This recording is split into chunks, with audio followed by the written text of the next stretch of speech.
Good evening, everyone. Welcome to the May 6th, 2026 special meeting of the Larkspur City Council.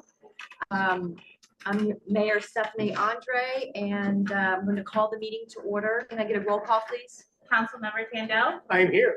Councilmember Margulies. Here. Councilmember Way. Here. Mayor Andre. Here. Thank you. All right, so we're going to head right into our business item for the special meeting, which is consideration of a request to allow dogs to be off leash at Niven Park. Mr. City Manager, do you want to give a staff report, or is Mr. Stone going to give a staff report? It's me. Okay, great.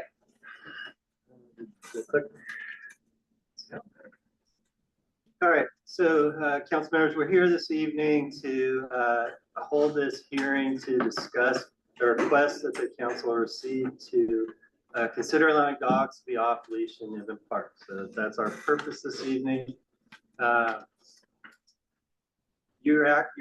What you're doing tonight is, if you're inclined to take action, the action would be to identify the area that you think should be designated a dog park at Niven and adopt a resolution to that effect.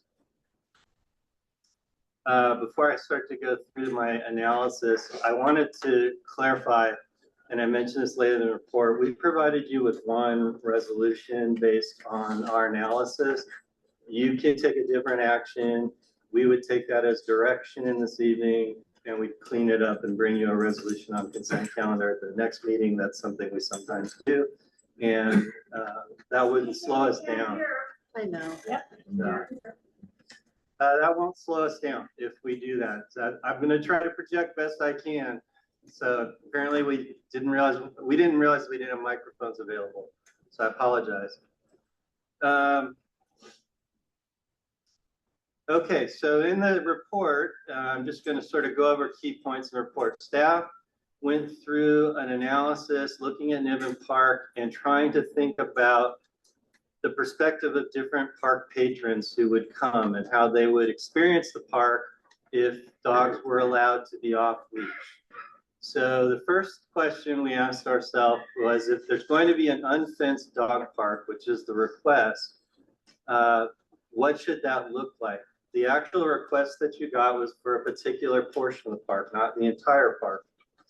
We started to think about the perspective of different patrons, and particularly the patrons we talked about in the park who may have concerns about being around off-leash dogs. And when we think about the use of a park and the assignment of rules to the park, we're trying to think about how to be clear with the public about the experience that they're going to have at the park. And if we make any portion of the park off leash for dogs without fencing that area of the park in, we're not really able to guarantee to any other patron of the park that they won't come into an encounter with an off leash dog. So given that perspective and given the desire to have the rules be as clear as possible, staff is recommending that if you want there to be off leash dogs at Niven, you just designate the entire area of Niven Park as being a dog park, with the exception of anything that's fenced in, like Alex's playground. We think that would be the clearest thing for any patron to make a decision about whether they feel comfortable being in Niven Park. Secondly, in past discussions about dogs being off leash, and even I think from some of your speakers who came to public comment when this issue first arose, was a question of whether you might set a time limit for when dogs should be off leash. Our police asked that we not do that because they've had experience trying to deal with that situation in San Anselmo, and they find that they actually tend to get a lot of calls around the transition time from off leash to leash, and that's really not the best use of police resources. So we would recommend you not establish a time limit for whatever designation you come up with. We put out the option, this isn't what the folks who turned in the petition requested, but we did put out the option to the council to talk about tonight, which is there are essentially two large grass areas in Niven Park, and the council could certainly consider whether the solution to allowing other patrons to experience the status quo, that is to not encounter an off-leash dog, is to fence in a portion of the park and designate that as a dog park. And the two scenarios, we just proposed fencing an entire area and gave you rough estimates. But the rule of thumb is it's about $100 per linear foot to install a fence. Other considerations that you'll find talked about in the staff report, I'm not going to spend time on them in my presentation. We did address some folks are worried the city takes on liability by creating unfenced off-leash dog park areas. We do not believe that to be the case. I did want to remind the council there are two significant residential neighborhoods right adjacent to the park. And as we talk about in the staff report, there may be considerations there in terms of the interaction of off-leash dogs with private property adjacent to the park.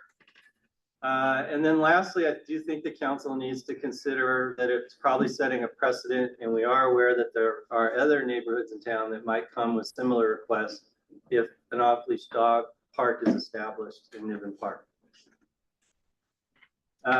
We've provided you, as I said, with the resolution that encompasses our analysis and would designate the entire park as an off-leash dog park. We've suggested a pilot period of 1 year to see how it's working, so you would be able to revisit the decision 1 year from today if you were to adopt that resolution. As I indicated, this is an open discussion for you, and decision you can designate something totally different, and then we would just write that up in a resolution for you. And then I just thought I'd leave up on the screen. That's the diagram in the staff report at the back of the staff report that shows sort of the two maximum fenced areas that you could create that staff identified.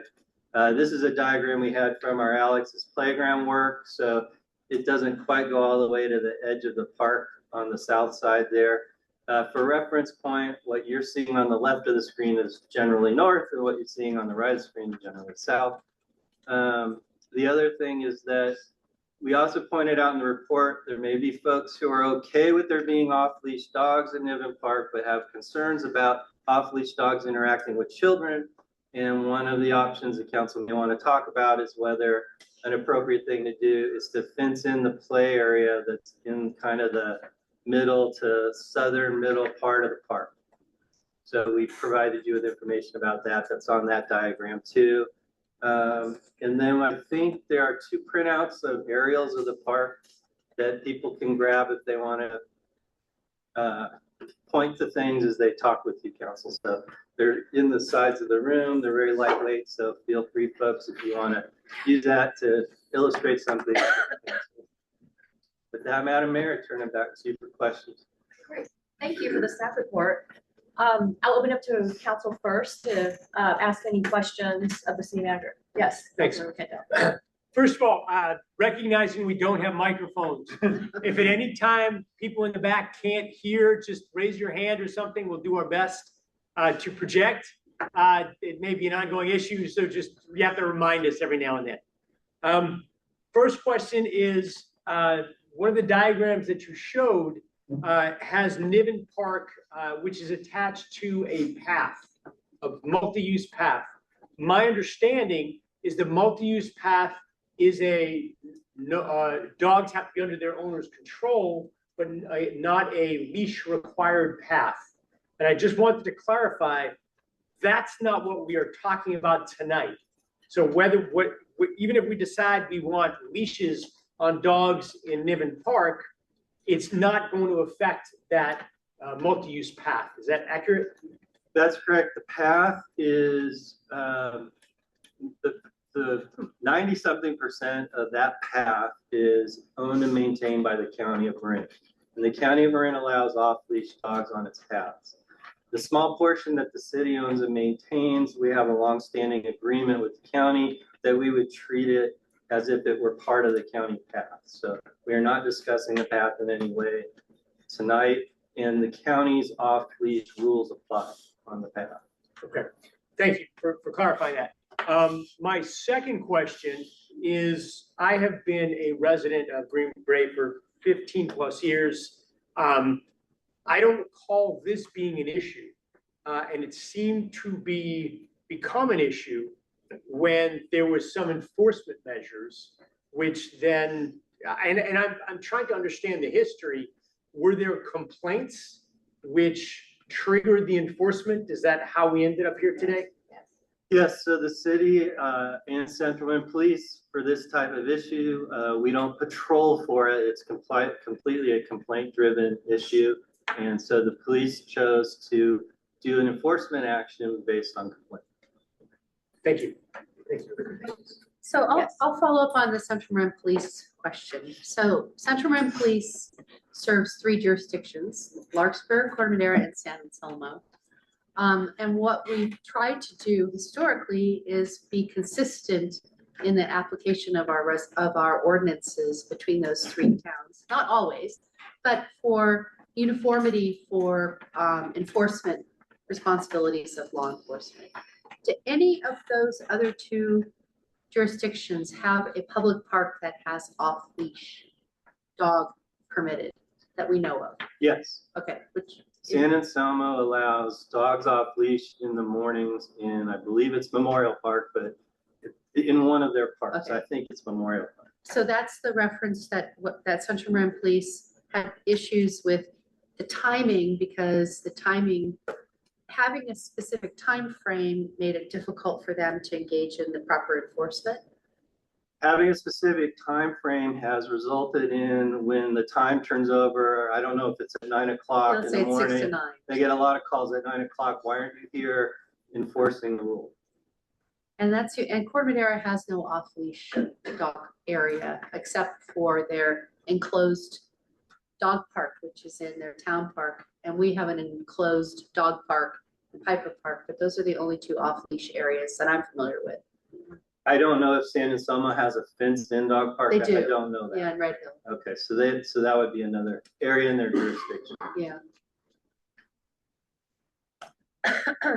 Sorry, Any other questions? I'm getting through with this cold, but having to yell is gonna make it harder on me. Not at this point. Okay, great. Any other questions?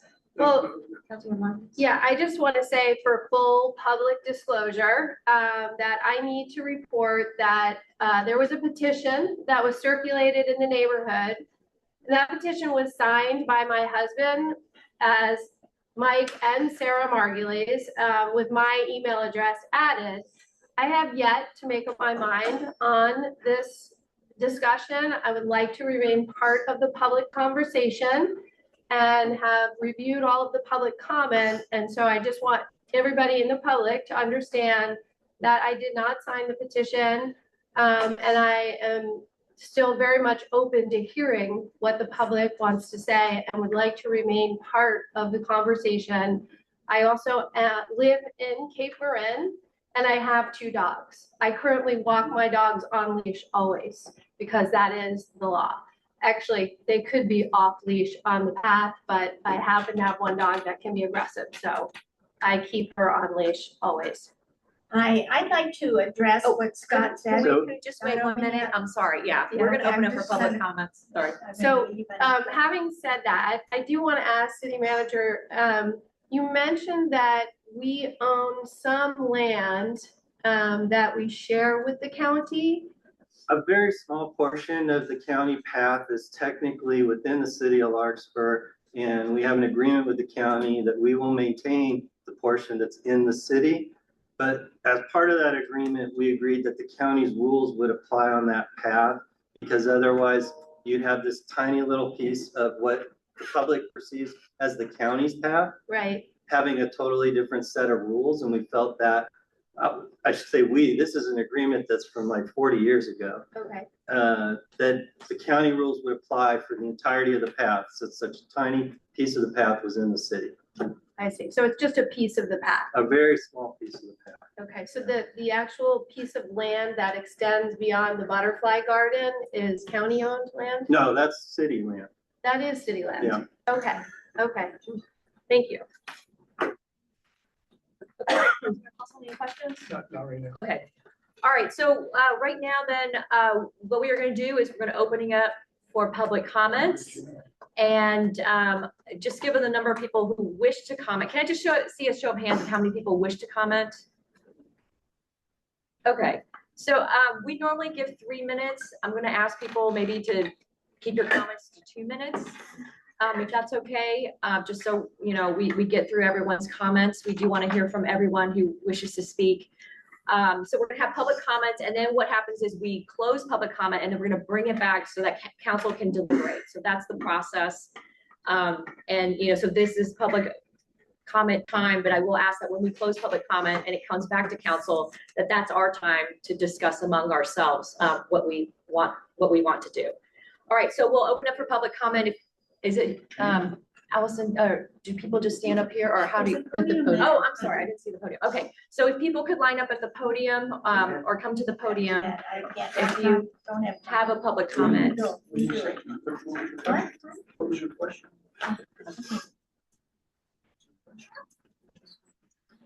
Okay, I have the timer here. So we're gonna do the timer. It's 2 minutes.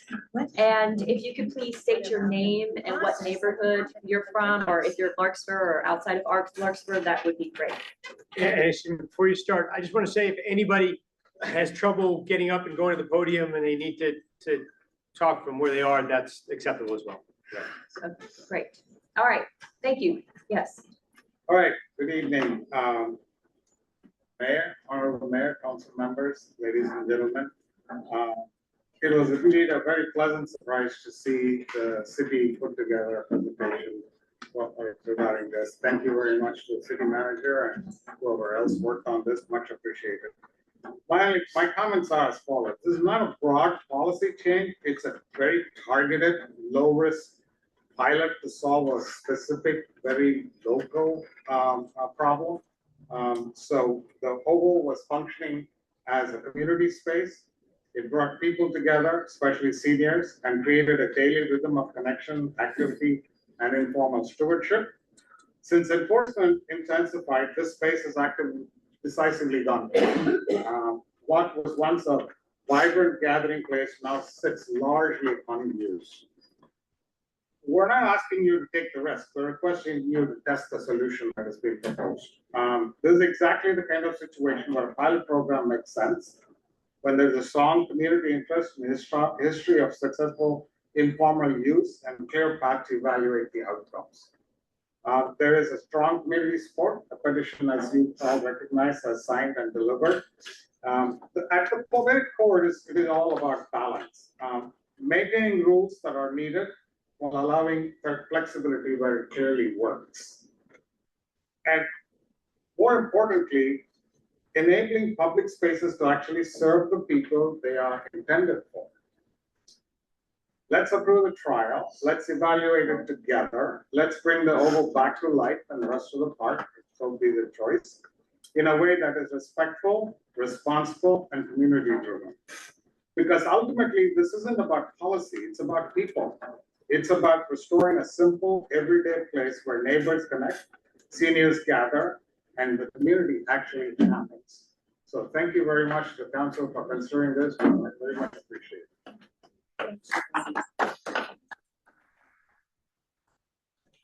Can we ask for the diagram with the tips off? Yes, 1 minute. It'll We'll bring be that, helpful we'll bring that up. to me. Yeah, we'll bring that up. Thank you. I would just leave it there. So, hi, friends and neighbors. I'm Tom Miller, and I live in Cape Coral. In fact, I live, I'm gonna show you where I live, right here, because I'm sort of like the key one of the stakeholders of the impact, of what happens in different parts. So,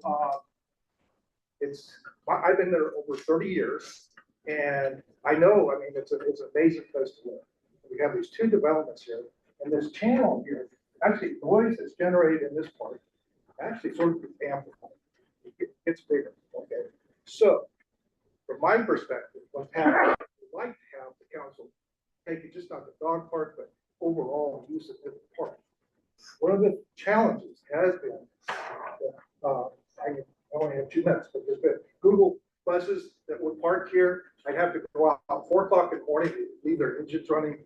I mean, it was like it's in my bedroom, okay? So that's one story. Over the years, we've had on and off dog behaviors and the dynamic between dogs that are on leash and off leash it can get riled up. and it riles up the owners. And so it can get pretty loud and stuff. I had one extreme example was a woman set up one of the agility courses for a dog and came out, like 6 o'clock in the morning, was blowing whistles. Okay, so, but where I'm leading with this, of the suggestions, I believe that this area here, whether fenced or not, would be fantastic for the off leash, because I think the sound could dissipate more over the water and allow all the socialization, all that good stuff to happen. So I really do that. This, I would be very disappointed if that was fenced in or allowed to be completely off leash, because I've experienced the off leash behaviors for years and years. So I guess I'll stop there. Thank you, sir. Thank you, please.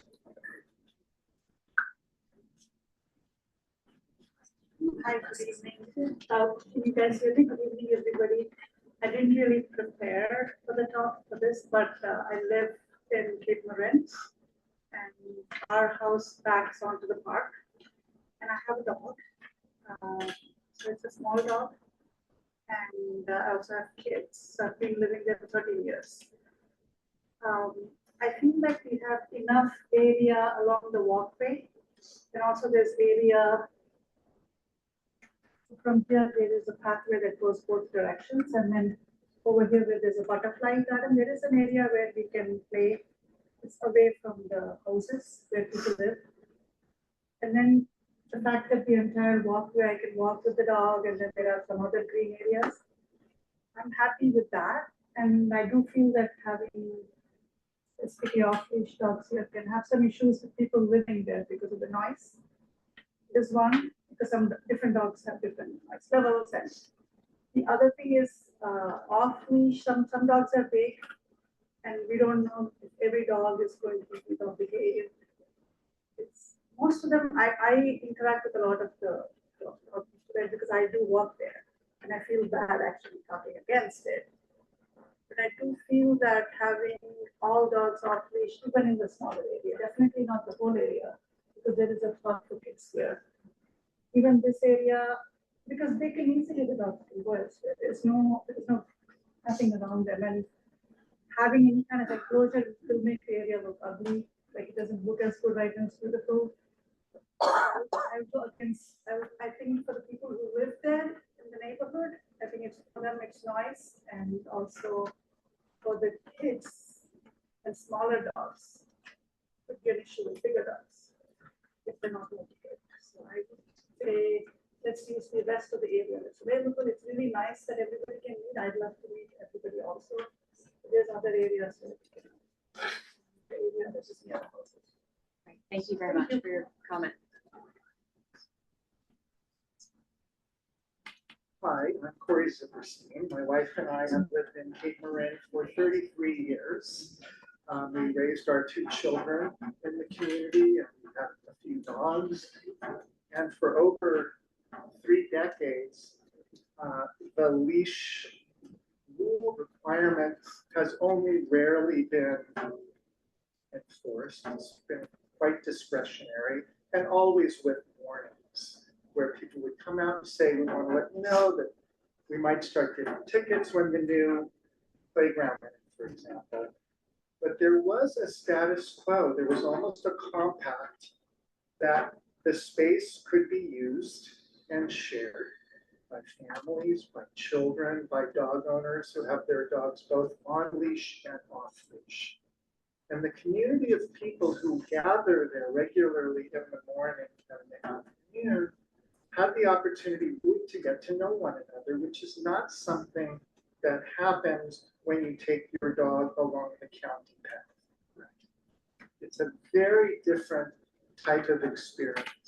And I was surprised at just how deeply affected I was by the loss of this gathering place, by the loss of this community, especially in a time when community and connection is so important.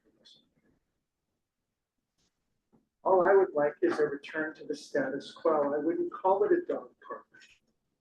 We have been able to manage, particularly when we know what the complaints are, and in this case, nobody came out to give us any idea why all of a sudden community officers were destroying our community by coming out twice a day and just handing out $192 tickets.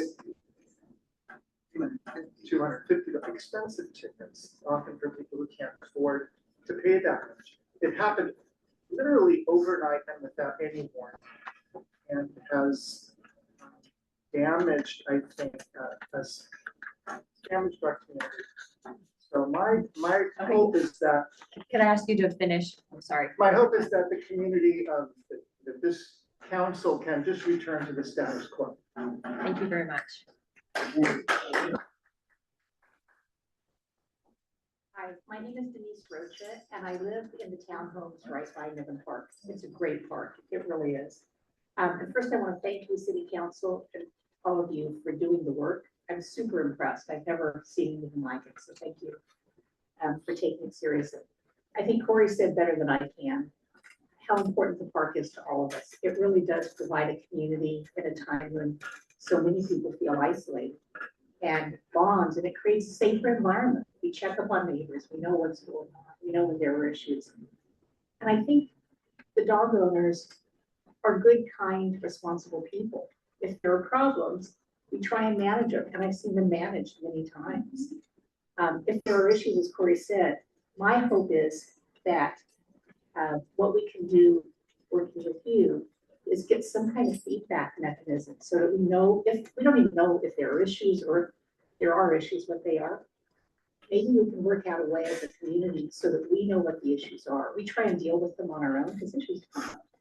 But if we don't know about them, we can't address them. We would like to be as proactive as possible. And I would just leave it and say, this is a community that really does care. We care about the people, we care about the community, we care about the animals.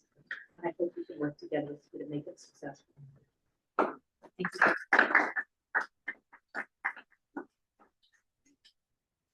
Hi there. I'm Mike Margulies. I'm the one that signed my wife's name. I felt like it would be remiss if I didn't at least say, like, come clean on that and also say a few words. I know many of the people in this room. I also, like Sarah, have 2 dogs. We live in Cape Marin. We do walk our dogs on leash, but I have no objection to off-leash dogs. I'm not into fences. I don't think that we should have fences. I don't think that'll improve the park experience. If there's a way to restrict off-leash dog use, throwing the ball and stuff to a particular area, if that's important, I think that's a great idea. There are some dog owners that are less conscientious than others. I don't know how to deal with that issue. I'm afraid there might be some moral hazard in promoting an off-leash dog park to folks outside of our neighborhood, outside of our community, or to invite more people to sort of like not pay attention to their dogs, which I think is an issue. But on the whole, I'm in favor of promoting off-leash, the existence of an off-leash dog park. I agree with Denise that, or whoever it was, I'm sorry if it wasn't you. I don't want it to be like known as a dog park. I really don't, I don't think that that's something that we should advertise or evangelize, because I like the intimate nature of our community and our neighborhood, and the sort of the finite nature of the dog owners and the dog community here. So thanks. Thank you. Would you walk over to the board, because I want to point out something. Banana White. Phil Froger. I'm Phil Fisher. And then, fixed signing HOA for 3 years. I lived uphill in Greenbury for 30 years at the old Greenbury Parkside School, the other one over there. Hey, just right below the oval is that path that we were talking about. No, the other side, where the path is. No, not the street, that way. I'm sorry, we can't see the map. I'm sorry. Oh, wow. How about that? Okay. There we go, much better. Anyway, we've talked about the ownership of that path. It is under owner control. don't know if ever been out there between 8 and 9 in the morning, but the bicyclists, the motorcycles, the e-bikes, you name it, kids without helmets, it's kind of dangerous depending on the hour you go there. So although a lot of us now are avoiding walking our dogs off leash in the oval or the other places, we're forced to go on the path. So some of the owners here, maybe those of you who live on, there have been on that path at times when the bikes come screaming by, generally when the ferry comes in or leaves in the morning. It's a different story. So far, I have not seen a dog bike interaction yet, but boy, I've seen some close calls. Just a few more things. 6-year-old Golden, whose objective in life is to play fetch. And I just love it that when we can't get into the little oval, then I'm forced to go along that pathway. So I gotta look this way, are bikes coming? I gotta look this way, are bikes coming? And then I can throw it. So there's a real need now to say, okay, well, let's get off the path and make it back in the oval. I think that would be really helpful. Anyway, as far as the draft report, the staff report goes, I think that's really dynamite stuff. I also would, I'm not so clear about the need for a fence because that kind of makes it a dog park. Maybe we start off without a fence and see how it goes and then put it a fence, would be my thought. Lastly, I probably should have started with this, but a long time ago when I had dark hair, I was on the Court of Dare Planning Commission for a long time. And I really respect the time you guys and the staff effort you're putting in here tonight. I've been through all of this a lot, and the late night meetings used to really drive me crazy. I hope tonight isn't that late night, but thank you very much. Thank you very much. Hi, I'm Elaine Foreman, and unlike a lot of people, I have not lived here for 30 years, and I live up the hill. And I would say, as somebody who lives at the top of the hill, it's really hard to form community at the top of the hill. You don't have people standing around when your hill is like this. And so I do consider Niven to be my park as much as the people who live surrounding it. And both I and my dog have found community. And when we're away, we both miss people that we see in the morning and the evening. And so I just am very appreciative of the fact that you are thoughtfully considering this and think the idea of doing this as a pilot is a great one because it doesn't set it in stone forever. You can see how it goes. So I thank you for your time on this. Thank you. Hi there, my name is David Jaffe. I've been here for many decades and I see a lot of familiar faces. Niven brings us together. It's a communal place. Having a large breed dog means that my animal needs to run. And currently using the multi-use path is not a good option. I've seen close calls, someone else has said, it's crowded. And also dogs have gotten injured recently. So we try to avoid that. There are places to go in and around Niven, but it's inconsistent in terms of signage as well as the central police not entirely knowing which plots of grass are to be are allowed and which ones aren't. For example, this one here is attached. This is where the old playground is, and we're not sure. Is that part of Niven or is that homeowners? Because the grass dips in. So we're not even sure. So I'm so grateful that you're doing the hard work of pulling this all together, but finding something consistent, finding something that's coherent, and finding compromise is what we're asking for. Both sides have plenty to offer, but I just want to get one more thing. If I can unlock my phone with code, it is, I do agree, fences, time limits. Let's use this as a pilot program. And the last thing is perhaps a Niven dog park ambassador, where there's a number of us here who, as long as it doesn't go to our heads, we would love to help nudge the humans to do what's right. And we already do so.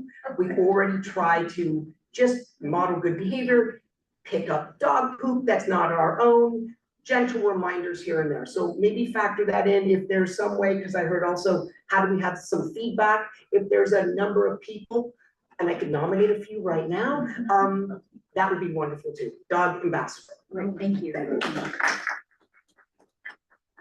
Hi, my name is Judy Blake. I live at Grigsby Circle. 30 years, here we go again. I'm not a dog owner, but I have always loved seeing the dogs play, the social hour. My grandchildren more or less grew up there 17 and 15. They would make a beeline for the little playground over there all the time. Never had them attacked by a dog, hurt by a dog, or anything else. We did not have a fence around it either. It was just a place where kids run over and they are all playing there. And the dogs just fit right in. In the morning, I wake up, I live right on it, and they hear the dogs playing. I'm like, what happened to the dogs? I was mystified. I went out at night, it's like a vacant lot. Where is everybody? I was horrified. Did I not get a message? And somebody said, oh, they're giving out tickets. We're not allowed to have the dogs there. After 30 years, what? Since when? I mean, I just couldn't believe it. There was no notice about it. There wasn't any new sign put up.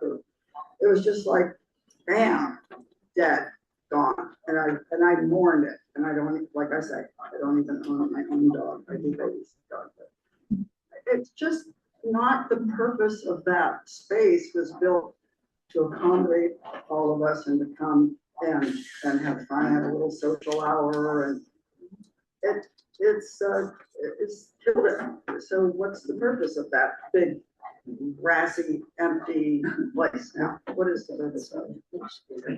So let's work that.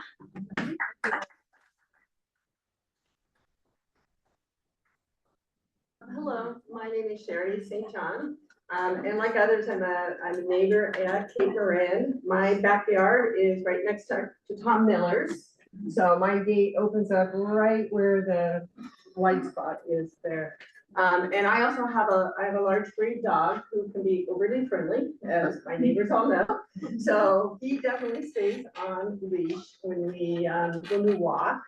Although he loves to run along the creek portion off that multi-use path that way down by the creek, carrying the biggest log you can possibly find. This is the greatest boy in the world. Many of you have probably seen him. I just wanted to add one thing, which was, first of all, I very much appreciate the presentation and saw the signage in the park coming. The one thing I was surprised and a little bit dismayed is the consideration for the fences. In the sense of, or I realize it's more just a fenced area, and that community park is open space and being able to wander through. And there was a consideration, oh gosh, 10, 15 years ago when we were looking for a Larkspur dog path. Larkspur dog park of designating part of this area. And I know the neighbors kind of on both sides were really concerned about that. In a large part because of losing that large grassy community space where you can watch kids throw frisbees and, you know, people are walking through, and literally I was just walking through with my dog around this kind of figure 8 before the meeting. So I appreciate, you know, the proposal for perhaps a pilot period. I would ask if there's consideration though for a fenced area that be given a lot of due consideration, because I think it would really change the entire nature of that park. And what other people have spoken about that community gathering place. The one exception is potentially a low fence just to, you know, keep that smaller playground safe could make sense.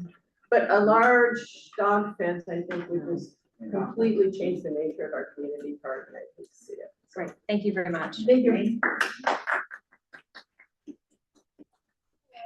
Shayla Jaffe, and I've been living in the community for 20 years.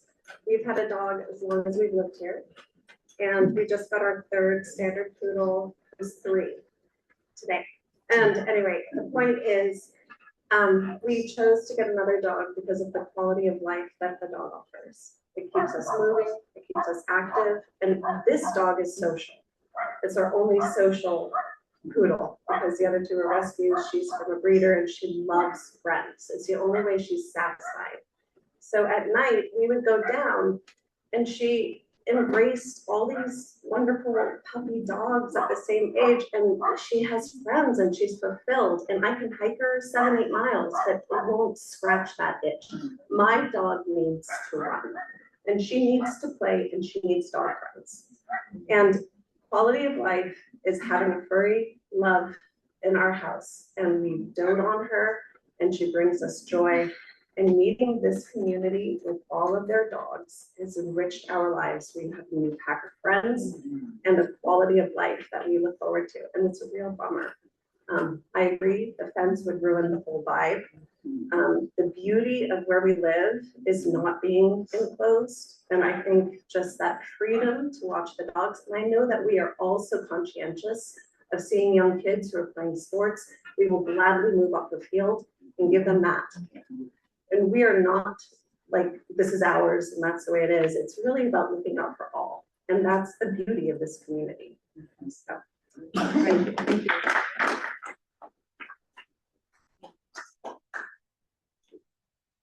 Hello, friends and neighbors, and thank you again to the council. I'm not going to repeat everything that everybody else has said. I'm going to try to just hit a couple of bullet points.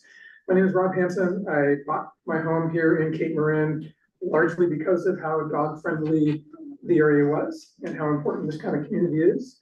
I'm also a small business owner in Larkspur and Bon Air Shopping Center, and I own a dog. Multi-use, and I so encourage you guys to try a 1-year trial period where we change the current law and allow dogs off leash.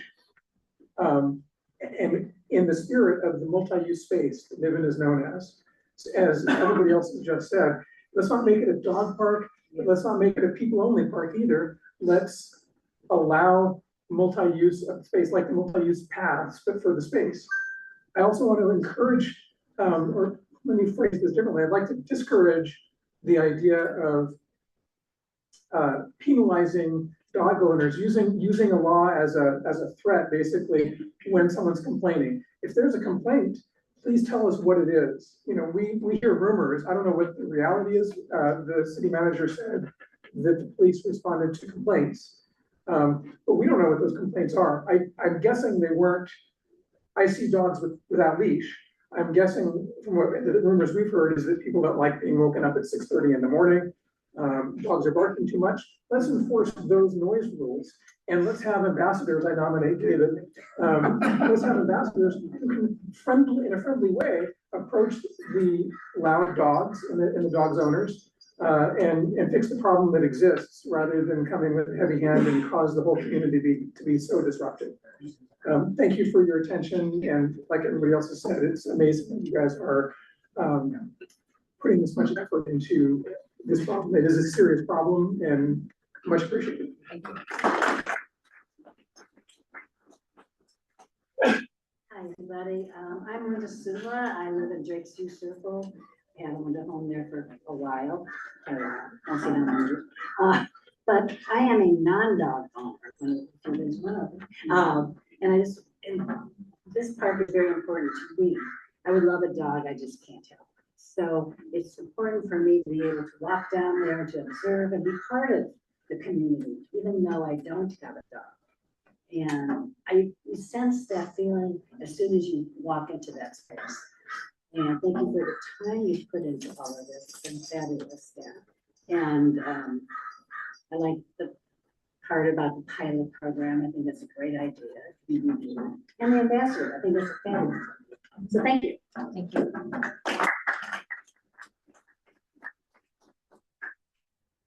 All right, is there anyone else who would like to speak? Okay, great. Thank you very much for your comments. We'll close public comment time now, and we're going to bring it back to council. I'm sorry? Oh, do we have any comments online? I'm sorry. Good question. Thank you. Moving for any raisings in our Zoom audience. There's no public comments. Okay.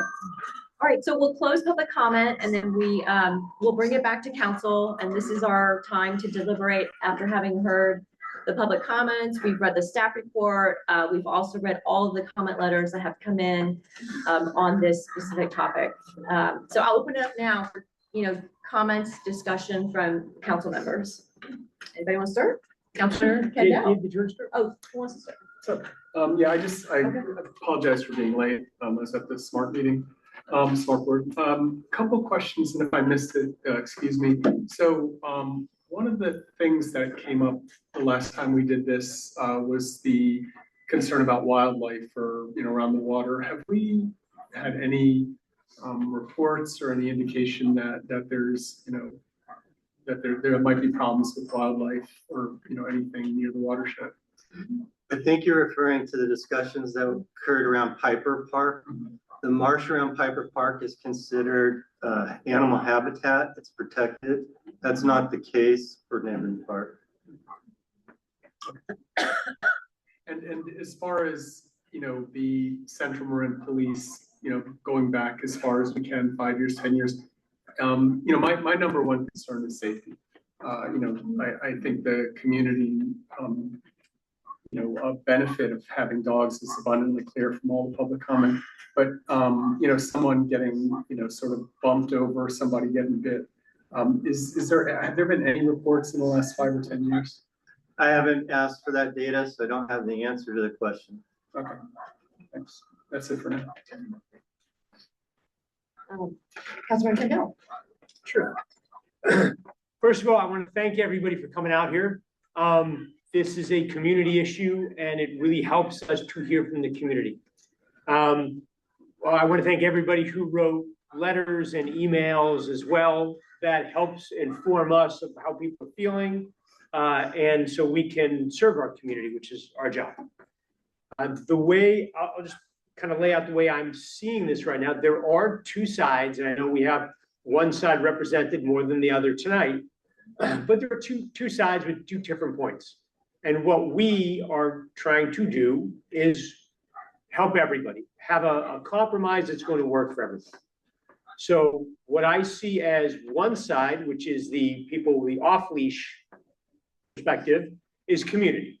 We want to be able to go and have our dogs play and use the park the way it has been. I get it. From the people who are against that, the issues that I have gotten, not just from tonight, but from the emails and the letters that were written, I have the issue of bad actors. There are people who, are causing problems, whether their dogs are not under control. They're coming out at 6 o'clock in the morning and waking people up.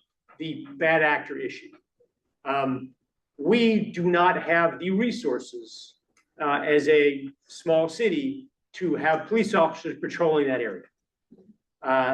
The idea of an ambassador, some group from the park that helps deal with these issues is a phenomenal idea, in my opinion, right? If we can work something out where there are people that live there, that there's a process by which people can, say, hey, there's a problem, Niven ambassador, could you help me deal with this? And if you need to come to the city, well, obviously we're there, but then it prevents us from having to have a full-time person, enforcing dog disputes. We just don't have the ability to do that. So I love that idea. So thank you for that. And hopefully we can figure out a way to do that. The other issue which I heard, which I think is also a relatively real concern, is if we shout, hey, we're a dog park, we're going to have everybody come storm the dog park with dogs from everywhere. And that is going to ruin both sides of this. It'll ruin the community feel and also the people who are afraid of the bad actors, because you're just bringing everybody. So I guess a question I have for staff, if hypothetically we wanted to continue this issue and maybe put it on a consent calendar and a future agenda, is that something that could possibly be done to avoid the negative ramifications of a big announcement, if that makes sense? I'm not sure I understand the question very well. Sorry. I'm purposely trying to be a little vague, but just let it calm down. hypothetically, right? If instead of having something where we say, okay, dogs off leash are okay at this park. If there is a way we can not make an official decision today, and then maybe in the future, put that on the consent calendar and have it go through without the fanfare and the attention, that might solve problem number 2 of having people from all over Marin go, oh, let's check out the new dog park, you know, that type of situation. Is that possible? I think if you take any sort of vote as a group of 5, that's a decision. And so I would encourage you not to get it. I'm not sure we gain enough with your suggestion. Okay, so I am going to then open that question up if people, and obviously if you have a different perspective, you don't need to address that. But if you have a perspective of we may be able to solve everybody's issues by having an off-leash policy, but would like to avoid the ramifications of some big announcement. Again, I don't know if anybody's actually listening to this right now. If it's a big announcement, it's gonna matter, you know, but. Yeah, I hear what you're saying. I think what we can do, because right now, I think we can just remove some signs, right? I mean, I think at some point in time, if we decide to go down this path, I mean, the county path is off leash and there are a few signs and there's not a whole lot of fanfare and people know what the rule is and they just kind of, it is what it is. And so I think, again, I agree with you. I don't think we gotta have to promote this as a big dog park, you know, off-leash dog park. And we can just say, look, we're gonna do some signs, we'll replace a couple of signs that says, you know, dogs must be under voice control, you know, and maybe we could attach some other small rules around that. But I absolutely hear what you're saying. Like, we don't want, you know, we don't, I don't think we need to be promoting this, you know, in the city manager newsletter or on, you know, it's just, we're just gonna, we can, I think, just subtly change the rules if that's the way we decide to go. Yeah. So I'm going to take a counter argument to that. One of the things we have to do in this role is, as public policy makers, we have to balance as best as we can the needs of the entire community who utilize the public space that we all pay for, and we all are part of the public space. And Niven Park is a public park that's utilized by the entire community, not just the residents who live adjacent to the park, et cetera. And it's also used not just by people who own dogs, it's used by seniors, it's used by people with mobility challenges, it's used by a lot of kids, it's used by a lot of other people who have the right to utilize a public space in a public park. And we have to recognize that our role is to make sure we're making a decision that is not favoring one use by others, I believe, at the opportunity to diminish the use by others. And our primary need is to look at the health and safety of the community in our public spaces, and not just people who might step on dog poop, but the people who work for us, who are our public employees, who do the yard maintenance, who mow the lawn, who do all of those things. And so even though this room is dominated now by people with dogs, they can still have a dog in that park. It just can't be off leash. And we have 18 parks in Larkspur. This is 17 parks? Yeah, whatever. We have a lot of parks in Larkspur. The consistency for making the ability for them to be used by all patrons is something I think we need to as public policymakers, we need to value, because we've done this debate in Piper Park. We've done this debate in Piper Park because we had a lot of complaints of our maintenance workers having to dig through dog poop, because let's face it, there are a lot of conscientious dog owners and there are a lot of really bad dog owners. There's both. And so as policymakers, we have to take into account both of those kind of people who are not going to be generous generously responsible. And I know the minute if we allow off-leash dogs in Niven Park, School Park is next. They're already asking to take dogs off leash in another park. And what is that long-term effect going to be for the use by all patrons of our parks? And I just think it's not, it doesn't provide the balance that we need to do. What I'm seeing here is there is a lot of land around here in which dogs, if they need to run and carry big sticks and they need to be chasing balls, there is a lot of land around here. I understand there's a bike path and e-bikes with kids, but that's a whole nother goddamn story. But that's where the tug of war and the balance has to be. We have to decide. And it's not hard, it's not easy to do this. I mean, we're trying to make sure, because often what happens is the people who are passionate about an issue show up, but the people who are afraid of dogs, who are disturbed by dogs, who can't come to the park because they can't bring their kids because their kid is afraid of a dog, we don't hear them either. So we need to listen to both of those. I completely do not like the idea of fencing in that entire park. And fencing in that entire park would completely eliminate the vibe and the use of this park. We have a beautiful dog park just across the creek. I understand it's not as convenient for you all here. And I understand the community part, but the community park can still exist with the dog on a leash. So I'm sorry, that's where I'm standing in this. And I don't have a dog, 2 cats, but I also just want to close by saying these are public policy decisions that this council makes, who really cares about this community and cares about this town. If you want to help make these decisions, I'm retiring in December. So you all step up and sit in these roles. Sit in these roles on the Park and Rec Commission, who has to listens to these complaints. We have a Park and Rec Commissioner in the back. Step up and commit yourself to making these decisions. And there may be a different decision you'll make, and go for it. I mean, this is really why Larkspur and Greenbrae are great places to live, is because people step up to try to make these hard decisions. And so you all do it too.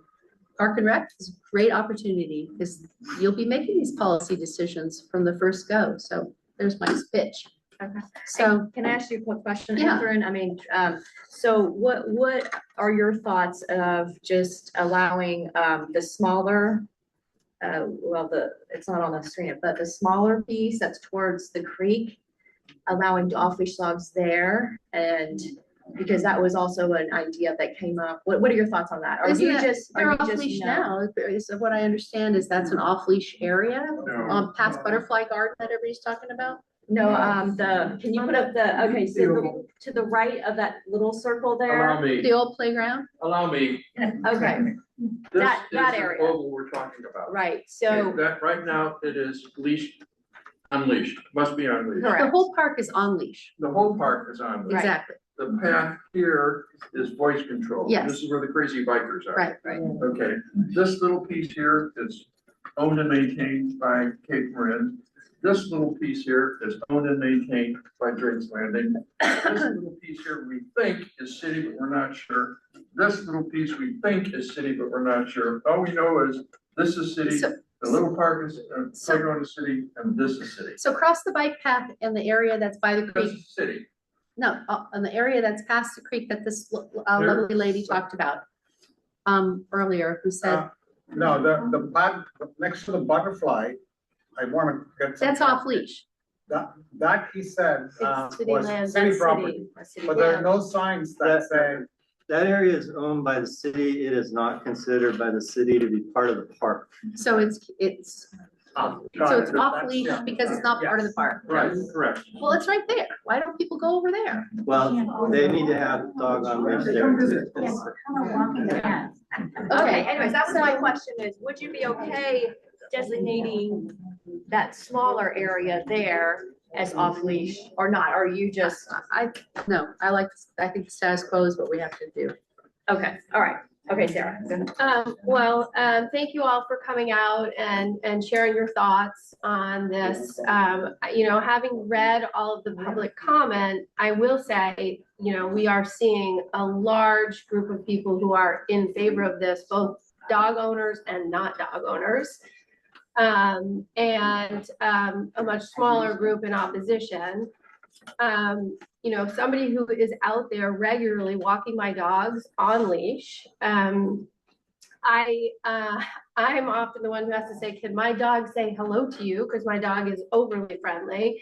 I was there today with a neighbor and a little girl wanted to pet her dog and she had to tell the little girl, please stop petting my dog now. So I have never seen any real issues with children and dogs. In fact, for me, it's always been a very positive experience between children and dogs. I often am picking up other people's dog shit. I do that because I want to preserve the park and keep it clean. And I hope that if one day I'm not looking, well, my dogs are off leash, so that's not usually the case, but sometimes when people aren't looking, this happens. I like the idea of having a space for the dogs to be able to catch balls and run, and it's not safe to do it on the path. I would love to consider that area by the butterfly garden as an area for that. It could use some improvements. It's not very conducive to sitting, whereas this area is more conducive to sitting. Having said that, if somebody's throwing the ball for their dog, they're not sitting. So I think I would also sort of like to return to the status quo, which is we haven't had a problem there for 30 years until somebody called in and made a complaint. And I do love the idea of having an ambassador. I've heard several people support that idea. How can we come together as a community and serve our community to try to find a solution that works for everybody? I understand, do we know, was the complaint about dogs being off leash or was it about noise, or do we know? If you'd like, I would be happy to address that so there's no more rumors. The police are audited, the issuance of citations are audited. A police officer could be disciplined or potentially lose their job if they came out and did a citation action on a complaint that wasn't related. So I wanted to dispel any myth that they got a complaint for something else and then showed up and enforced for a different reason. Okay. The complaint was because there was dogs off leash. And so, and I think it had reached a point where enough complaints have been coming in periodically that the police made a decision that an enforcement action was necessary to remind folks what the law is. Thank you for that clarification. Can I address one other thing while I just, the area that we don't really consider part of the park that's down by the water, I would be hesitant that you get into a discussion about doing anything with it. I'm going to say there's at least 5 regulatory agencies that have a say in doing anything with that piece of property. The public works director is probably laughing at me. It's probably like 11 agencies. It's not worth the cost and headache to try to officially do anything at this point in time with the regulatory schemes around the creek. Okay, thank you. So based on what I'm hearing from the public, I would be in favor of allowing dogs to be off leash in that small area, or finding a solution to have a pilot program to test it, and to potentially work with some of the local patrons of the park, dog owners and non-dog owners, to be ambassadors to help us understand whether or not just keeping that area as off leash is actually a realistic approach. Because, dogs, when they're running, they're not like, oh, I can't run beyond this area. So, owners will have to be very conscientious about keeping them on the grass, that small area. And I'm not sure how well that would work out. Also,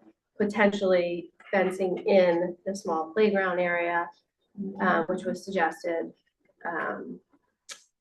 I don't like the idea of putting any fences in the park. I like the free free-flowing aspect of it, but people seem to be concerned about children and the safety of children.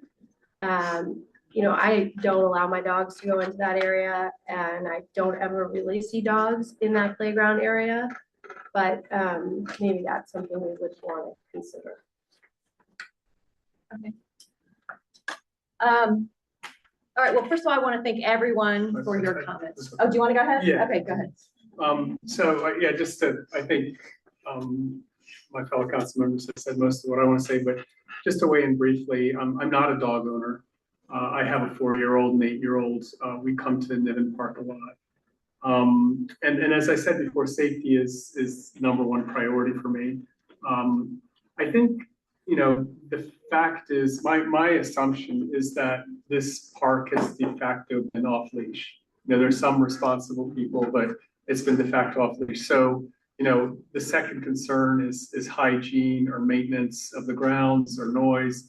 The way it was and the way it would be under this pilot to me are probably going to be identical. So, and the safety concern I have as county manager, you know, I am concerned about bites and body slams. I have little kids. I think one of the, you know, good features of the new park with you know, with the small fenced area is if my kids are in the fenced area, I know they're safe. So it's almost like we're not fencing dogs, we're fencing in kids.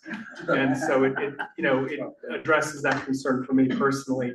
Looking over public comment, you know, I saw 14 comments and it was pretty evenly split, 6 for, 6 against, and 2 were pretty neutral. And I think the point that Councilmember Candell raised is pretty real. In Rocky Memorial Park in Petaluma, they opened the policy and it was a big magnet effect. So a lot of people did come. And I think that's something we need to think about. I would personally say, I'm also, I think all of us are unanimous. We don't want another fence. That's not the point. I think, you know, part of this, and I love the idea of an ambassador, you know, part of what precipitated all this was because we're in a system where the police respond to complaints. We can't take that away unless we change this policy, which is why we're here. The way it was enforced could have changed the tenor and the direction of this whole debate. So that's a separate issue. But I'm in 2 things come to mind. For me personally, I almost feel like I'd want a shorter period because I really want to be sensitive to the people that Councilmember Way talked to. There are people who are afraid and uncomfortable and they're not here tonight and there's plenty of them and we're here to serve everybody. So I think if this really could go well, and my personal belief, even with small kids, is it would, I think that 6 months would be a time to determine that. The other is we did deliberate this in Piper for an early morning period. And I think that's a time when kids are going to school and it's sort of like we're really sharing now. We're not saying it's all dogs or it's all humans. We say it's for that limited time period. The staff objection is that's not enforceable. I think my earlier point is enforcement was more the problem. You know, we really, you know, we want to do something where the community knows that we set a rule that there's a morning hour where this is allowed and it's piloted for a short period of time. And we really want to give everybody some, you know, some benefit here, some sense of compromise. So I know that complicates matters a little bit, but I prefer the morning hours, and Petaluma did try that and it stopped the magnet effect. People are not going to come here just to walk their dog at 8 to 10 or whatever it is. So it sort of stems that, it stems the concerns, it creates a better balance. And I think the status quo, which, you know, some are advocating, I think it's worth an experiment. You know, I think the community has voiced this all over. If other communities want to try this, other parks, we have 11, then so be it. But I think this is the most moderate measure that I think could satisfy a lot of people. Okay, so, all right. So first of all, I want to thank everyone for coming to this meeting, for all your public comments, for your letters and your emails. It's been extremely helpful to us. Before I get into my own personal views, I mean, I'm going to try and summarize, you know, kind of what I heard. I think, you know, one of the, well, 3 issues in terms of allowing off-leash dogs. One was noise.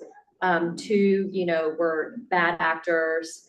And 3, safety of younger kids or other people, other patrons who want to use the park. And then on the other side, you know, I heard a lot about the sense of community, where, you know, it was healthy for both humans and dogs to socialize and have a place to gather, and certainly recognize that our public parks are for, as Councilmember Way said, for everyone. So I think, you know, that includes dog owners and our dogs, and also our families with young kids and so forth. So we are trying to serve our community, which, you know, many members of our community. I'm going to hit the easier thing. So no fences. I think, you know, we're going to check that off the list. No fences. It feels like the path is currently very busy with multiple uses. So that did not feel like it was the best option for people to gather and exercise their dogs off leash. And I do also appreciate the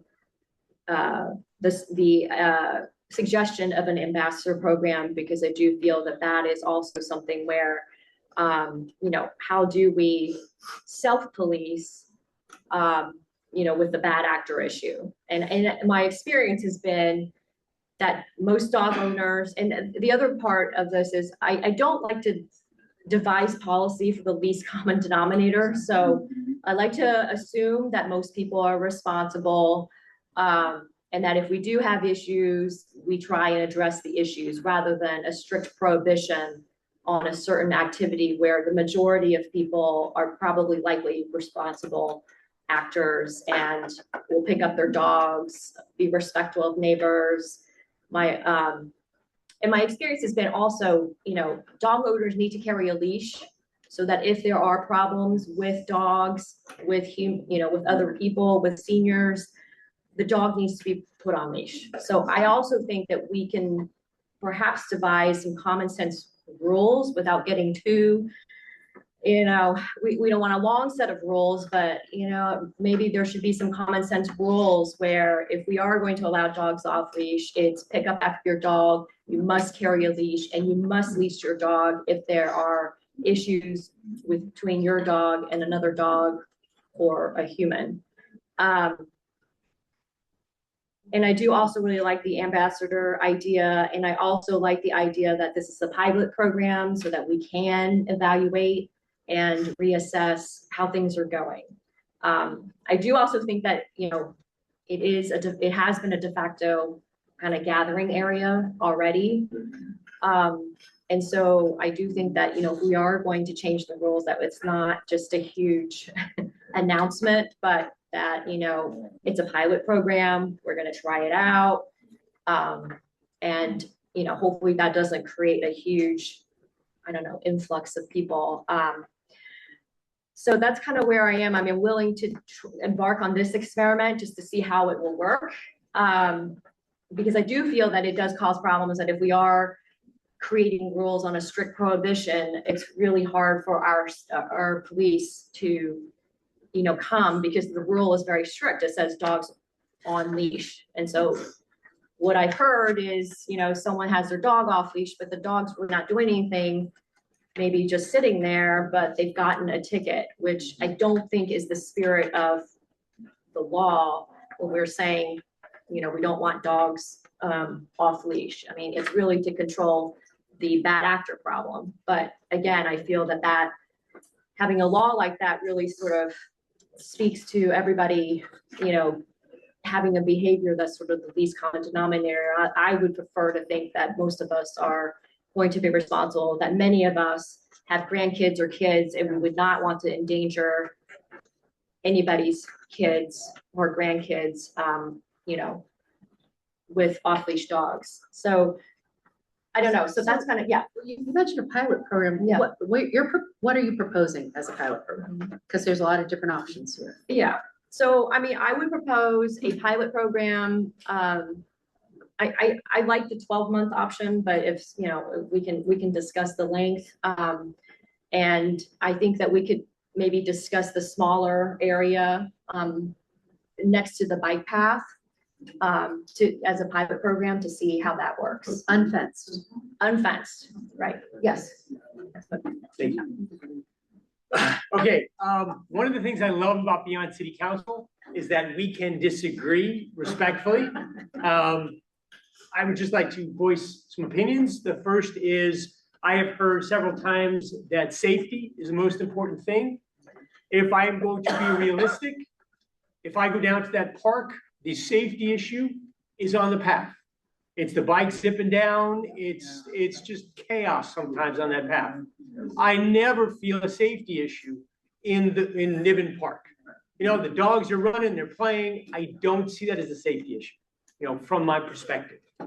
The second thing I've heard is, well, the dogs can run around down by the butterfly garden. I've been down there. It's muck. Yeah. You know, you can't, it's just not realistic. You know, it's marshy area. Yeah. You know, so listening to what I've heard from staff, I think it would be a mistake to do time limits, even though I know you have proposed it as it has worked someplace else. What I have heard from staff is that it ends up taking a lot of staff time because it ends at 9 o'clock. At 9:05, hey, there's dogs still running around, and it becomes an issue. So I'd probably rather not go into that area. I probably would rather not divide the park and say only this part, but not this part, because you're gonna have the same issues. There's gonna be a dog, and he's gonna step over a line, and then, you know, whatever it is. I mean, it just doesn't make sense. I agree with Councilmember Paulson.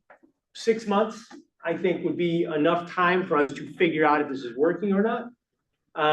So I would propose as a pilot program, a 6-month pilot program. We set up an ambassador program where we let the community, I don't know how you guys can decide how you want to elect people or appoint people, whatever you want to do. You will let the city know who those ambassadors are. You guys are going to handle the problems. If something comes up that you can't handle, you can contact the city, and obviously we'll help you. But that's going to be the first stop for issues.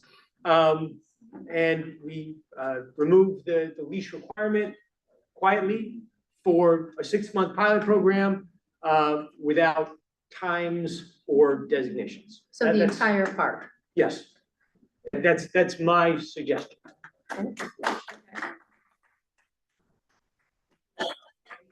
Okay, so we have a motion, and I don't know if it's a motion, we have an idea on the table for discussion, and so thank you for putting that forward.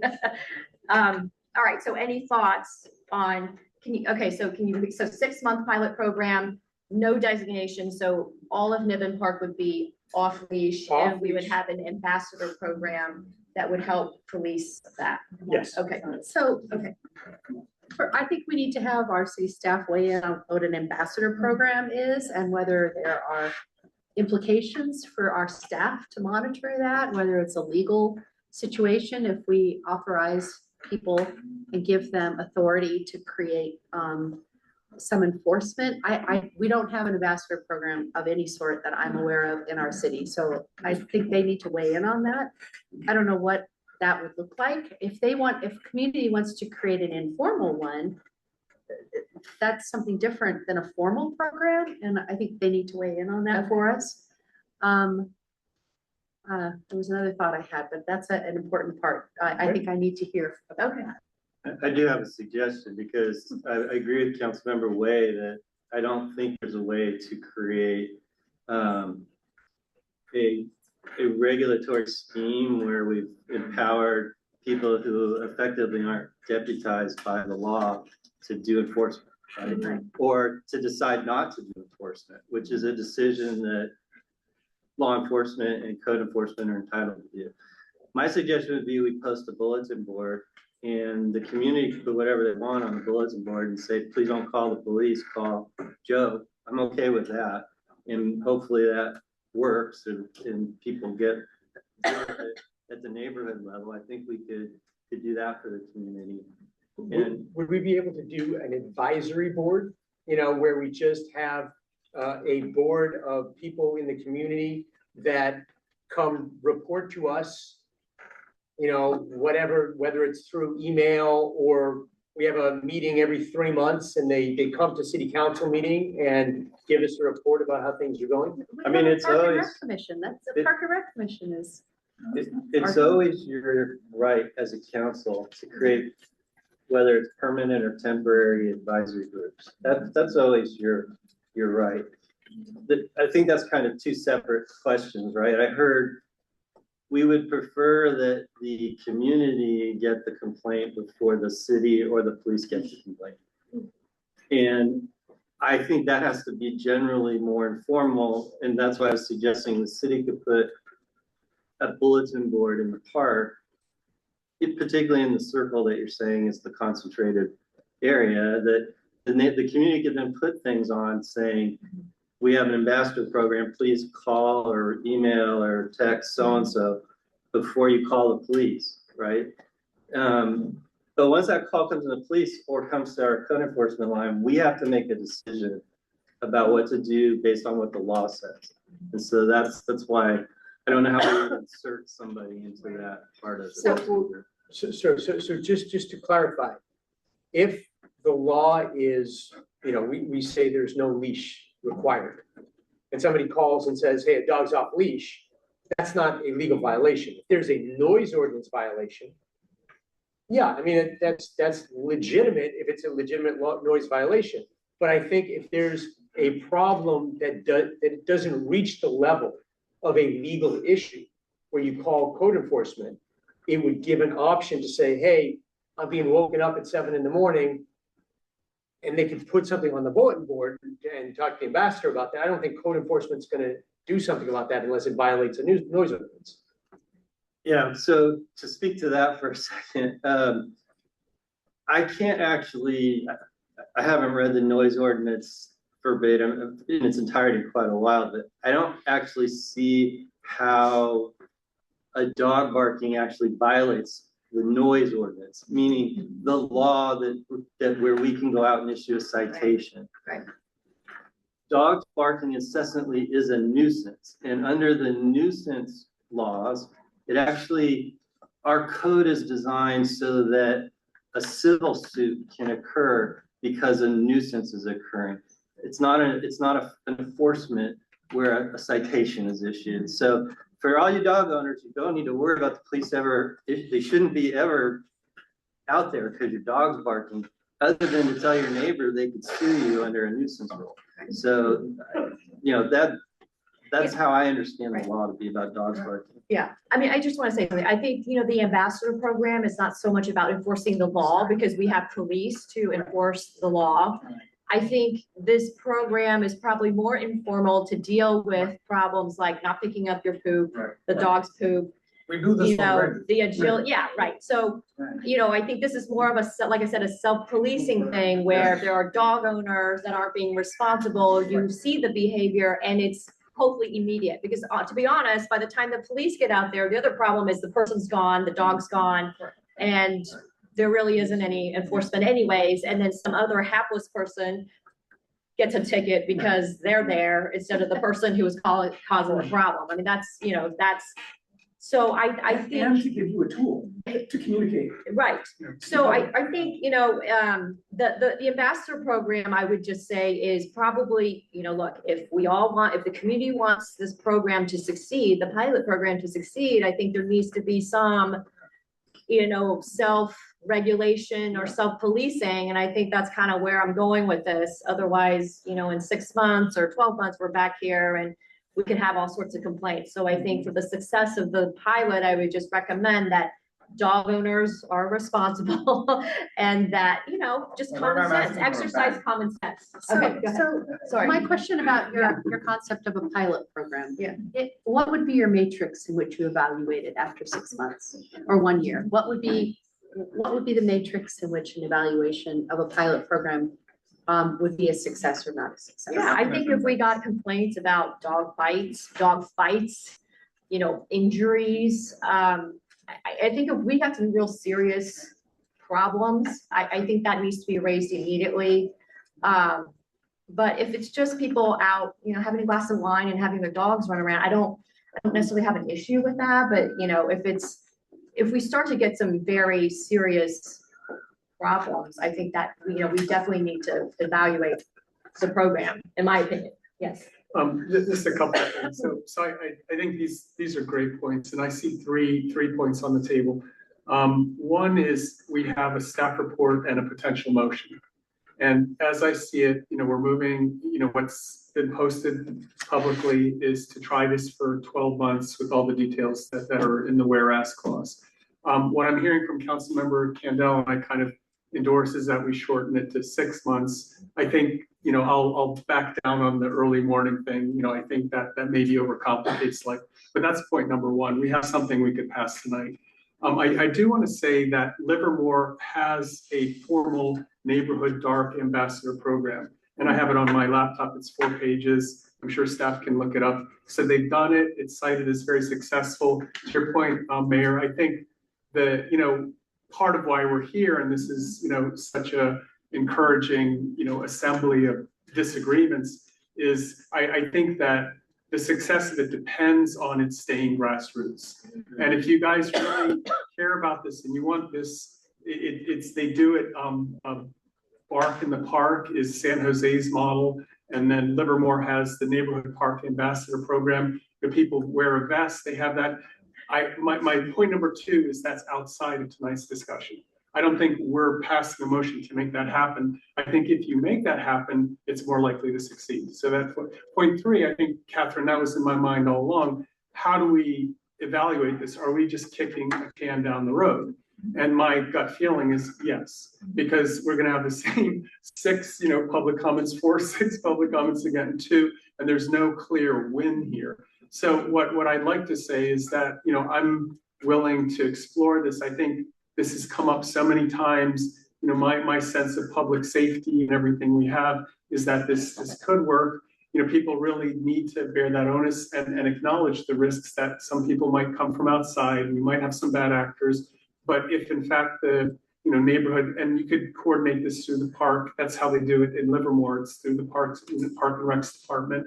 And if that can be sponsored, and it's not an authorization, but it is something that can be very real in you know, creating that communication and grassroots to keep the park really the community we want it to be. So I think, you know, but sorry, back to the third point, which is the hardest. I don't know that we have a good way to measure this, but I would say that, you know, we had years and years of this status quo, which is sort of de facto off leash. And if we can get to a point where there's an equilibrium, where the people who are a little bit uncomfortable publicly feel that they've been listened to and their concerns are addressed. Those of you in the room who are mostly for feel the same way, and the police and staff aren't burdened with a lot of, you know, let's go back to another meeting. That's a success. If not, I would vote we do enforce the law. You know, we just go back to the status quo, which is, I think, what you want to do tonight.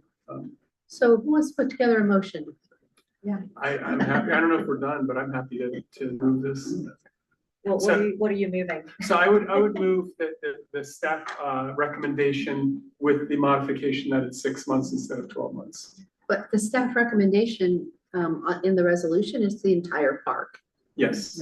As opposed to the small Correct. south. That would be my preference. I think for all the reasons of, you know, the complexity of subdivision, like, oh, you're on, you know, this side of the line in the sand, you know, problem. I'd rather avoid that. I would second that motion, and I would just like to tell the public, this does not have an ambassador plan in it. We are leaving that up to you, and I think Councilmember Paulson said it very well. If you want this to succeed, you know, I recommend that you do it in a way so that there are not complaints. So in 6 months, we don't have a bunch of people coming back and saying that there were issues. So I would, if you made that motion, I would second that motion. Okay, great. So Madam Clerk, can we get a roll call? Or do we need a roll call, or do we? Okay. All right. So we have a motion and a second. All those in favor say aye. Aye. Any opposed? Yes, no. Okay. Any abstentions? Okay, great. Thank you. All right. Well, thank you very much, public.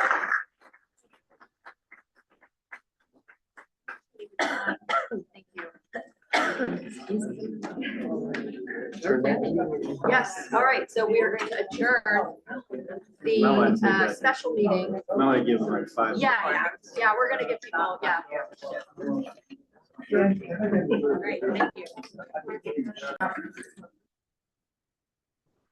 Good evening, everyone. Welcome to the regular meeting of the Larkspur City Council. It's Wednesday, May 6th, 2026. The time is 7:10 p.m. We'll call the meeting to order. Madam Clerk, can we get a roll call, please? Councilmember Kendall. I'm here. Councilmember Margulies. Here. Councilmember Way. Here. Vice Mayor Paulson. Here. Mayor Andre. Here. If you can join us, please rise. If we have a flag, join us in the Pledge of Allegiance. Someone have one on their lip now. Can we get a flag? up on the- All right, we'll just, I pledge allegiance to the flag of the United States of America and to the republic for which it Oh, there it stands, is. one nation, under God, indivisible, with liberty and justice for all. Thank you. All right, so we'll move to public comment time. If there are any members of the public who wish to address the city council regarding items that are not on tonight's agenda, please feel free to come forward. You'll have 3 minutes. All right, seeing no public comment in the chambers, Madam Clerk, do we have any public comment online? I'm looking for any raised hands to resume audience, and there's no public comment. Okay, great. We'll close public comment. We'll now move on to presentations, of which there are none. And we will move to approve the consent calendar. Would anyone like to move the consent calendar? Sure, I will move the consent calendar. Second. Great, seconded by Councilmember Way. All right, all those in favor, please say aye. Aye. Any opposed? Any abstain? Great, consent calendar passes. And now we'll move to city manager's report. Just a few items, Madam Mayor. First, as the council and members of the community, some members of the community are aware, the Park and Rec Commission wrestled with the issue of pickleball and tennis coexisting in Piper Park. They animated a portion of the court using community, I guess would be the way to say it. So to try to have a conversation and take the energy down a little bit so we can sort things out. I've established a working group, and there's posts on our homepage of how to apply for the working group. Applications are due by next Monday. So if folks are interested, you do have to test. It's not a complicated application, but we're assuming you actually play pickleball or tennis at Piper Park. So please, that's who we want to actually come join the conversation. Secondly, we have growing interest in what are we doing with the community rooms at the library. Staff is currently still working with some of our partner organizations to test out our systems. The council will recall that we invested a lot of money to put in a system that ultimately will allow users who are authorized to access the building themselves in hours when staff's not available. And that makes those community rooms available for many more hours than when the library is functioning. We're learning what works and doesn't work with our groups, and we're really appreciative of the fact they're being tolerant. We picked this testing period because we knew our partner agencies would be a little more understanding when things didn't quite work the first time around. We are planning on bringing in the first meeting in June, a discussion for you about what the guidelines and policies for use of the room, access of the room should be, whether or not there'll be a rental fee, that sort of thing. So we'll be bringing that as an item to you on June 3rd. And with that, I turn it back to you, Madam Mayor. Great, thank you. All right, I'll open it up to council members for anybody have an oral report that they'd like to give.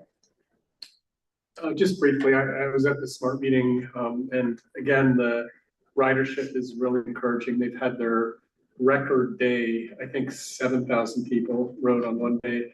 And generally the trending, we just passed mascots, and I highly encourage, the council and anyone in the audience to install the app for just to see, if somebody were to use public transport only, like say you wanted to get to the ball game using the ferry and the SMART train, how coordinated that is, lining up the buses, the shuttles, and so forth. So it seems to be working as far as ridership goes. I think it's really important for a lot of the members of the community who are really trying to create access. And Yeah, and we're in budget season as well, so I'll be reporting just very briefly on things that may matter to our community, because we really are, unique in Marin. We're, probably the transportation hub, having the SMART and the ferry and the buses and so forth. So, we're not the biggest city, but we're probably one of the most transportation oriented ones.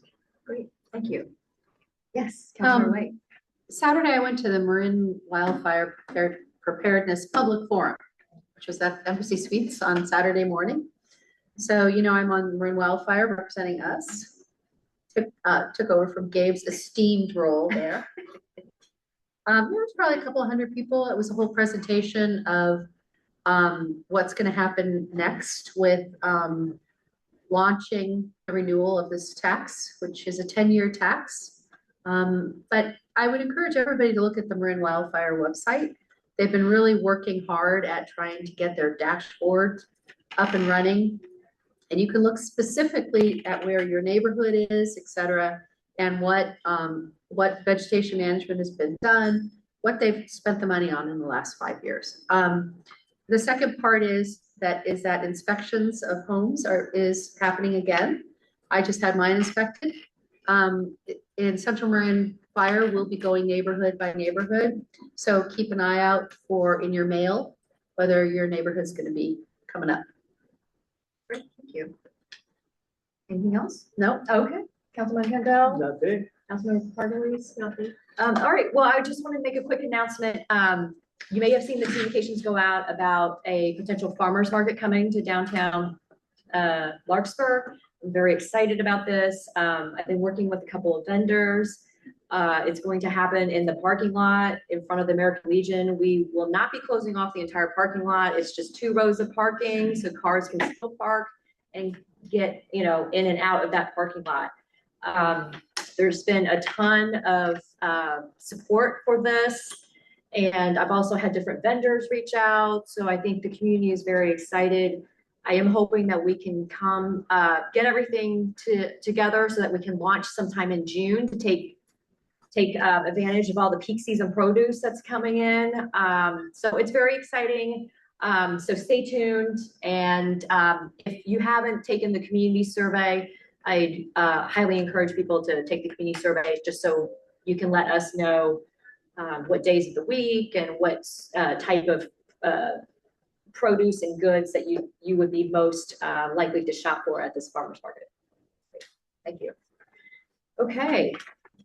All right, so with that, we will move on to public hearings, and it's going to be status of vacant positions as required by AB 2561.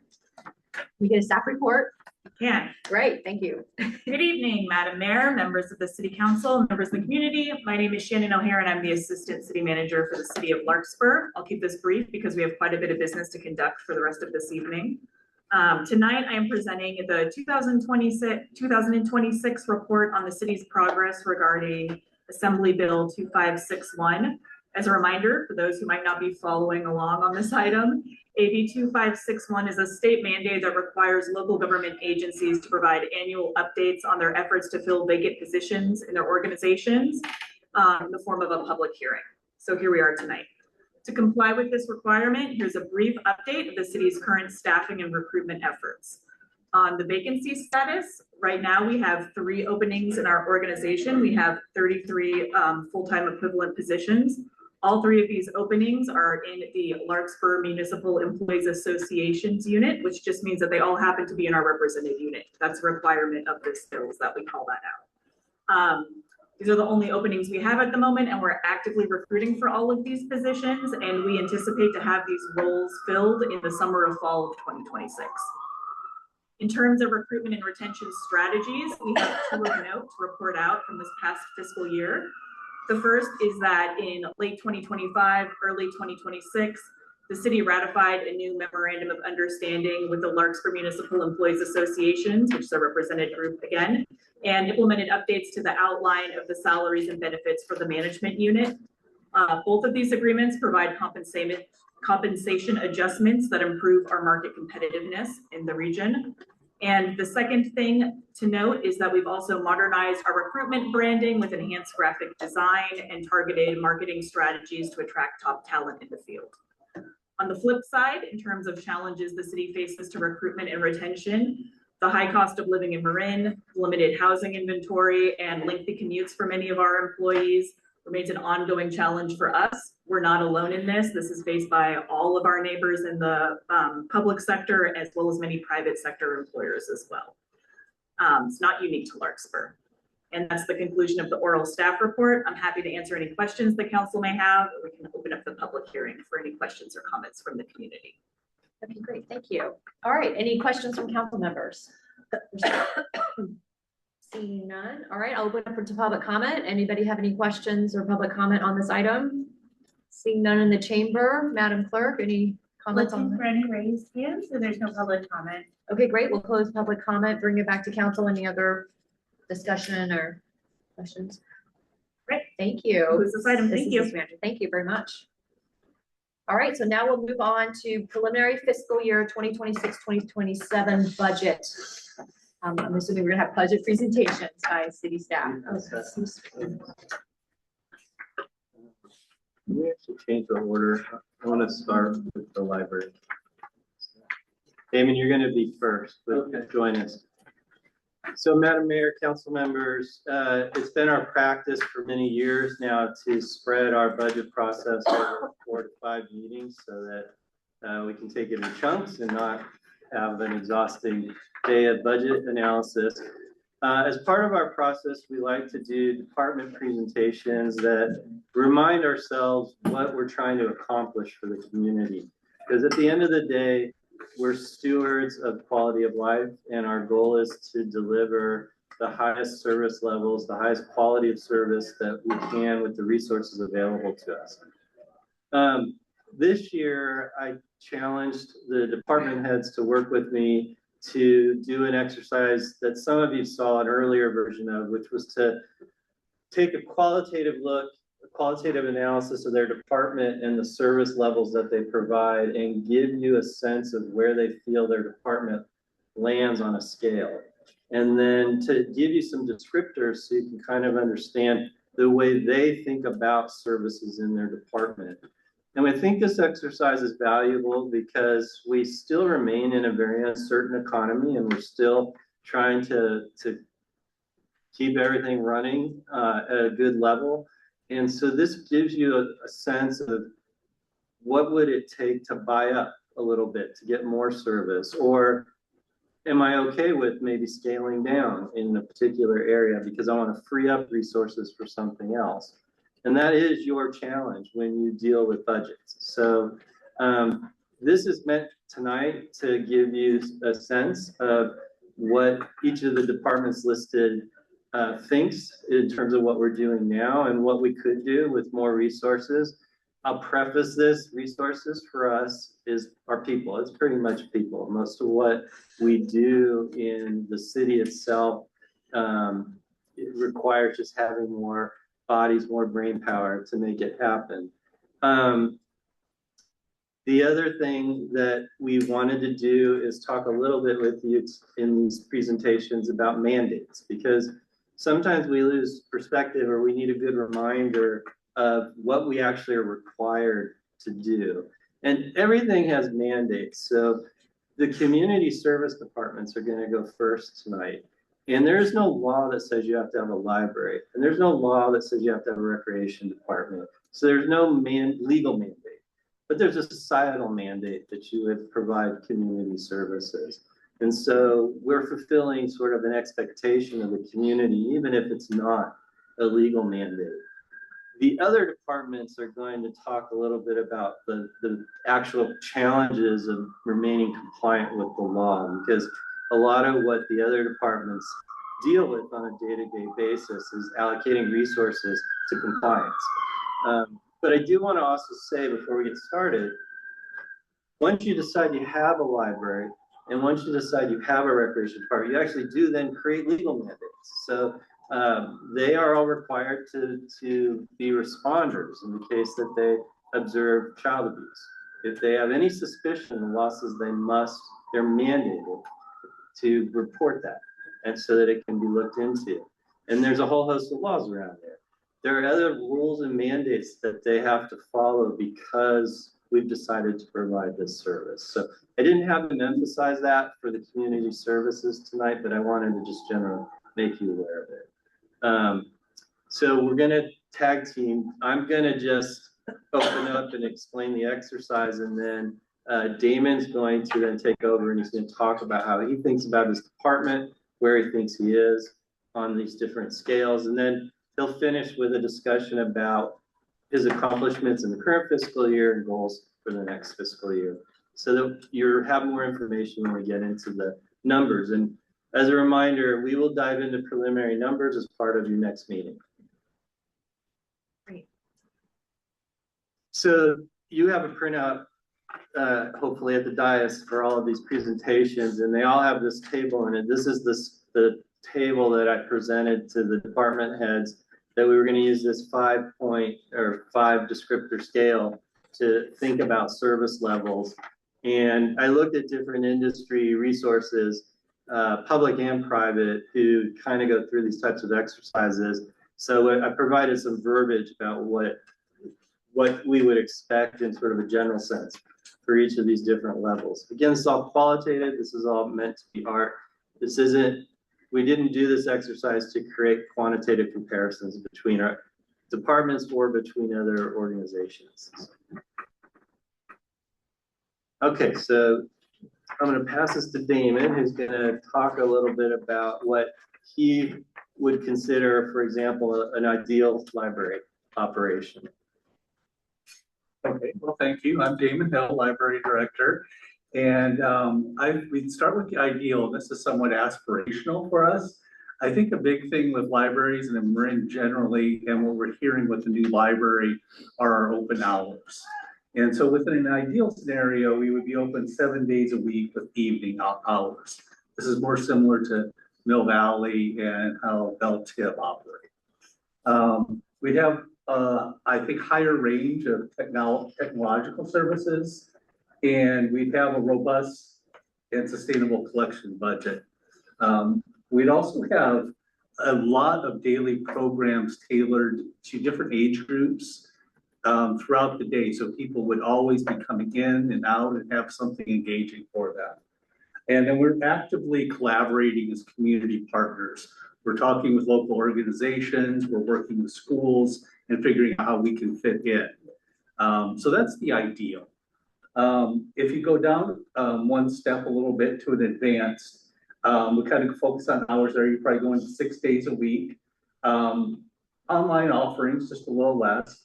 High quality public programs, the collection budget, and you know, just kind of a little less than the ideal, basically. Within a standard, I think when we were in the old library and that size, we were kind of operating, I think, at a standard model, what we could do and provide with resources. We're doing still story times, periodic programming. It's still positive, brief interactions at the desk, loved by the community still. You know, you're doing regular displays, essential technology, and you're doing a few community collaborations that they can pop up. Now when we get into the limited service, this is probably where we are if you look through the lens of our new library and our staff. Primarily because we're at 5 days a week and we don't offer any evening hours. And that's, again, because of the staffing and the hours we have. It's more transactional. It's a very business-like situation. It's like, here's your book, thank you. It's a little colder. It's reduced programs. You know, we're not doing displays, and maintenance isn't at a high level. So we're just kind of going day by day, trying to make things happen, doing the best we can. And then basic, which we're not at, this is where you get into budget cuts even more. We're open fewer days, you know, there's no programs, we're not doing any maintenance, we're not really offering anything, we're just kind of a physical building that's there. And so those are kind of the 5 steps here. This table just sort of summarizes staffing levels, yeah. So these again would be the staffing levels. So ideal, I think we're very, very far away from, if you look at the ideal, look at Tiburon and Mill Valley's FTE. So it's adding a lot more people. And again, kind of going down the rank there, advanced, a little less staffing than the ideal. Standard, you have on-call and part-time people because we're open almost all the time. So you need someone to fill in if people are on vacation, sick, whatever that is. We don't really have that now. So it's just kind of us running everything. And then go back to limited, it's insufficient staffing. If people are sick, we might have to close. We did that at the old library sometimes. And then basic is even, staffing shortages, and really just getting by, trying to make it through the day. Can I ask a question, Dan? Sorry. Did you say that we're at limited right now, but the old library was standard? And that's kind of a judgment call, because the old library was small, community orientated, fewer people coming there. The hours could have been better at the old library, at one point 10, 15 years ago, there was longer hours. But I felt like we were meeting the basic needs of the people who came there. We weren't trying to bring in new people, but we were kind of meeting what a small local branch does. So you're saying because we're now larger, the service has now declined? Is that what you're saying? Yeah, the facility's a little bigger, the expectations are a little bit more, we're a lot more busier, so we're not able to respond as much to people. And so when you have a bigger facility, it's gonna be a lot different than our current facility. So like this afternoon, it's AP time. We were full of teenagers. That never occurred in the old library. And we didn't really know that. Every seat was full. And that's kind of why this library is a little different. It's a different clientele. So a little subjective on the standard. Okay, yeah, go ahead. Just a question. Could you tell us basically what you would need to be at the different service levels? Like if we had 2 more employees, we'd be at this level, 5 more employees, we'd be at this level. Is that translatable? Let me jump in, Dan. So yes, we didn't open the library to operate below at least the standard level. But there's a couple of things that we've talked about before. The first is we had to learn what the clientele was going to look like in the new facility. So I think one reason David struggled with this exercise is he's still learning his new clientele. I go over there frequently now to check in with him because I have to work with Ms. Gabriella's in the back. We're trying to figure out how we might pay for more of these things. So it's been really enlightening to hear from David who's in there, who was never in there before, who's not comfortable. We actually have some clientele that have said, this facility isn't the experience I'm looking for. And that's okay. You always know any facility, we're not gonna meet everybody.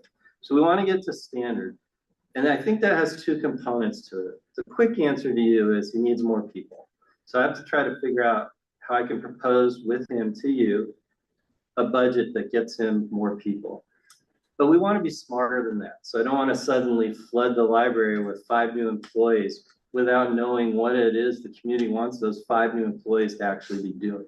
So I anticipate bringing you a proposal to, at a minimum, unfreeze. There's a frozen position in the library. We would unfreeze and fund that position so that Damon can hire somebody immediately to kind of start the ball rolling on improving some of the responsiveness issues. But secondly, I think we need to commission some professional support to do targeted surveys and do some focus groups and really find out from the community. Now that you've seen the new facility, now that you have expectations for that building, what are they? So that we can understand what priorities are, so we can spend our limited money smartly to really deliver an outstanding service product to match an outstanding building. Dan, and years ago, we talked about a collaboration with Hall Middle School and the children's librarians that are at Hall Middle School, or some of the school employee library staff. Would that be something we could factor in? to see if we could offer some part-time position after their building closes?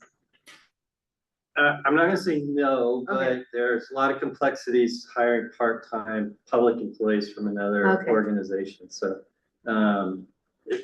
We're open to all those sorts of suggestions, but again, I think the biggest return for us would be to spend the next 3, 4, 5 months really digging into, okay, community, you've seen the building. What do you need? What do you need? What do you want? What type of programming? Now that you know what the environment looks like. Because I think to Damon's point, when you were a patron of the old library, your programming expectation was different because the experience of either sitting in the council chamber or sitting in the reading room to hear a program is just a little different than those 3 community rooms with all that audio visual equipment and that modern delivery of a program, let alone the patios and the children's rooms. So I think now's the time to figure that out, and then we'll spend wisely to get those levels up. Yeah, and I think that, oh, sorry, one last thing, and I think that's important too, when you just described all the high school students who are taking AP classes. So we're about to hit summer, and so let's see what, what happens with patrons in the summer when we're down in the student level, and I think we need a good 6 months to really figure out the usage. Yes. Sorry, question. We had a meeting in the past where we made an announcement that high school students we're looking for, over the summer or continued as pages for the library. I got contacted by a constituent whose high school daughter was trying to find out more about that. Is there anything we can tell the community at this point about those potential positions and what they're supposed to do if they're interested? It is posted, and so if you go to the city website for jobs, you'll see that there's page listing there, and just fill out the application, and then probably by the end of the month, we'll review them and then try to find some folks. Perfect, thank you. Mm-hmm.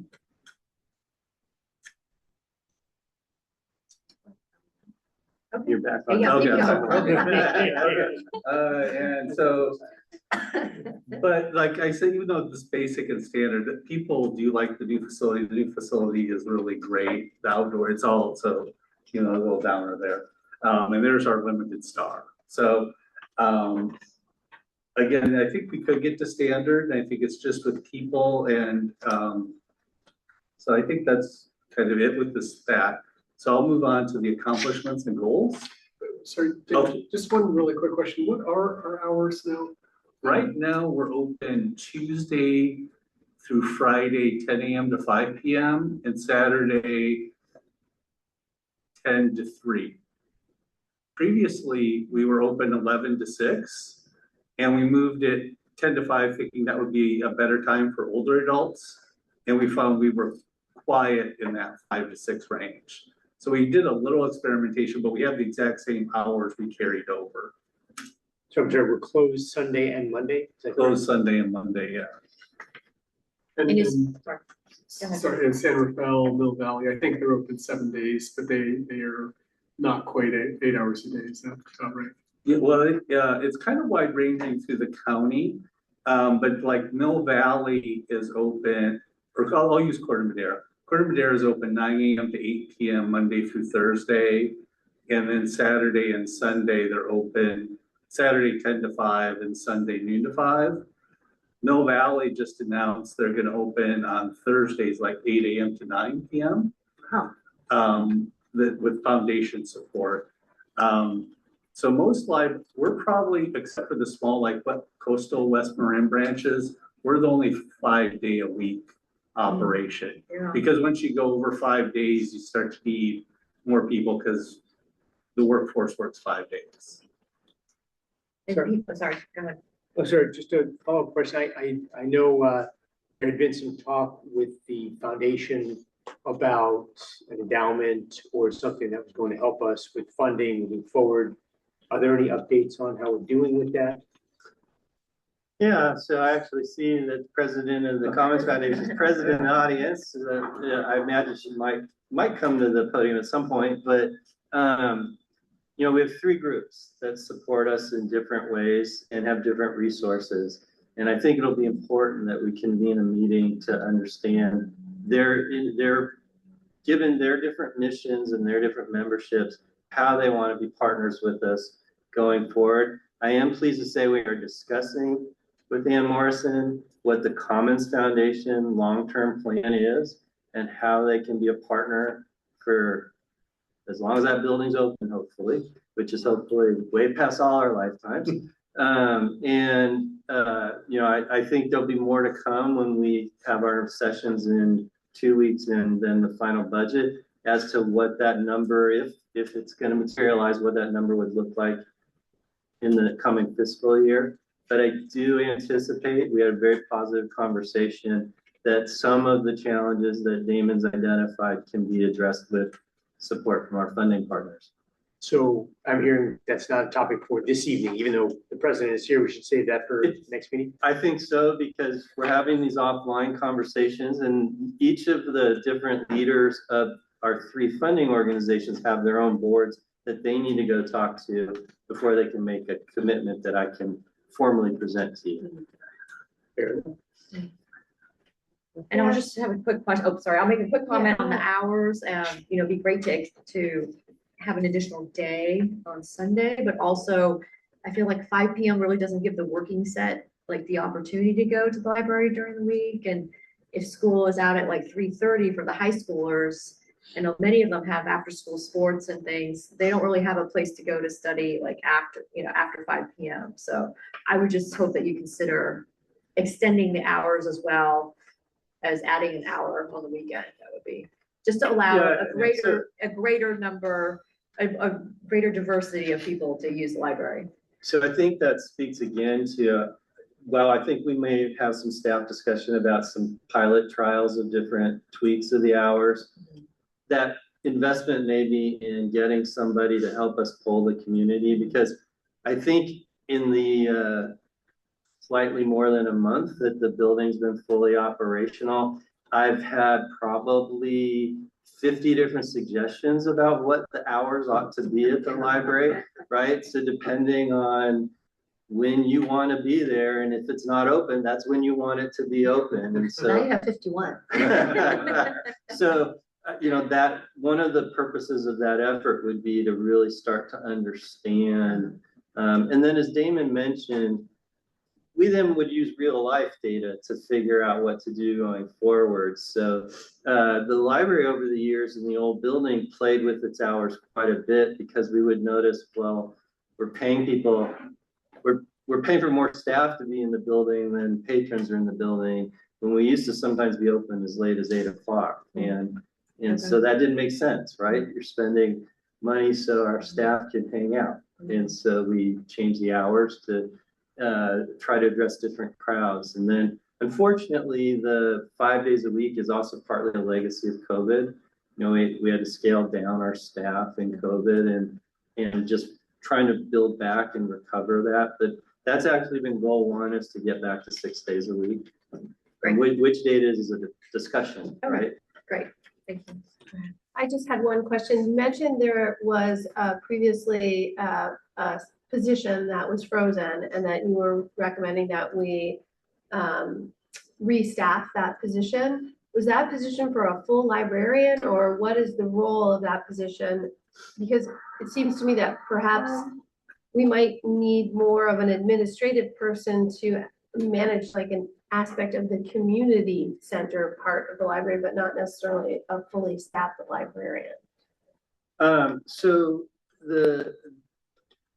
I'll address the last thing first. The long-term goal is to minimize the oversight by staff of the rooms. And ideally, actually, given the way we're set up, the director will probably for quite a while be the de facto manager of that asset component. It was a librarian, but when I say I want to fund a position, it's our practice to then sit with the current director and say, okay, you know your operation. So we're going to fund this position so it's in the budget, but let's not race out and hire it till you really sit down and we think through what's the right position given your current situation and need. And that's an ever evolving thing. So I need Damon to kind of tell me, but I will let you know from just the 5 or 6 weeks experience. I've watched the staff struggle when just one of them is sick. So there's a clear vulnerability that we just need another body to a full-time invested person who's fully trained and can manage the operation from the desk. Whether that's a librarian or some other job, that's Damon's job to kind of help me figure out. Okay. I guess my question then is, though, could those people technically be at very different salary levels? When you're gonna fund a position, you have to fund for a salary based on the type of role Yes. you're going to hire for. Yeah. So you're So one funding. of the things I would press Damon about is what's the right position to get the best bang for the buck. But I will propose funding it probably at the librarian level, just so I have some capacity to make the most informed decision. That's certainly a discussion for the council if you want to fund it at a lower position. I think we can afford a librarian if that's what Damon advocates for. The deltas between his different positions are not huge. So, you know, more to come when we make that presentation.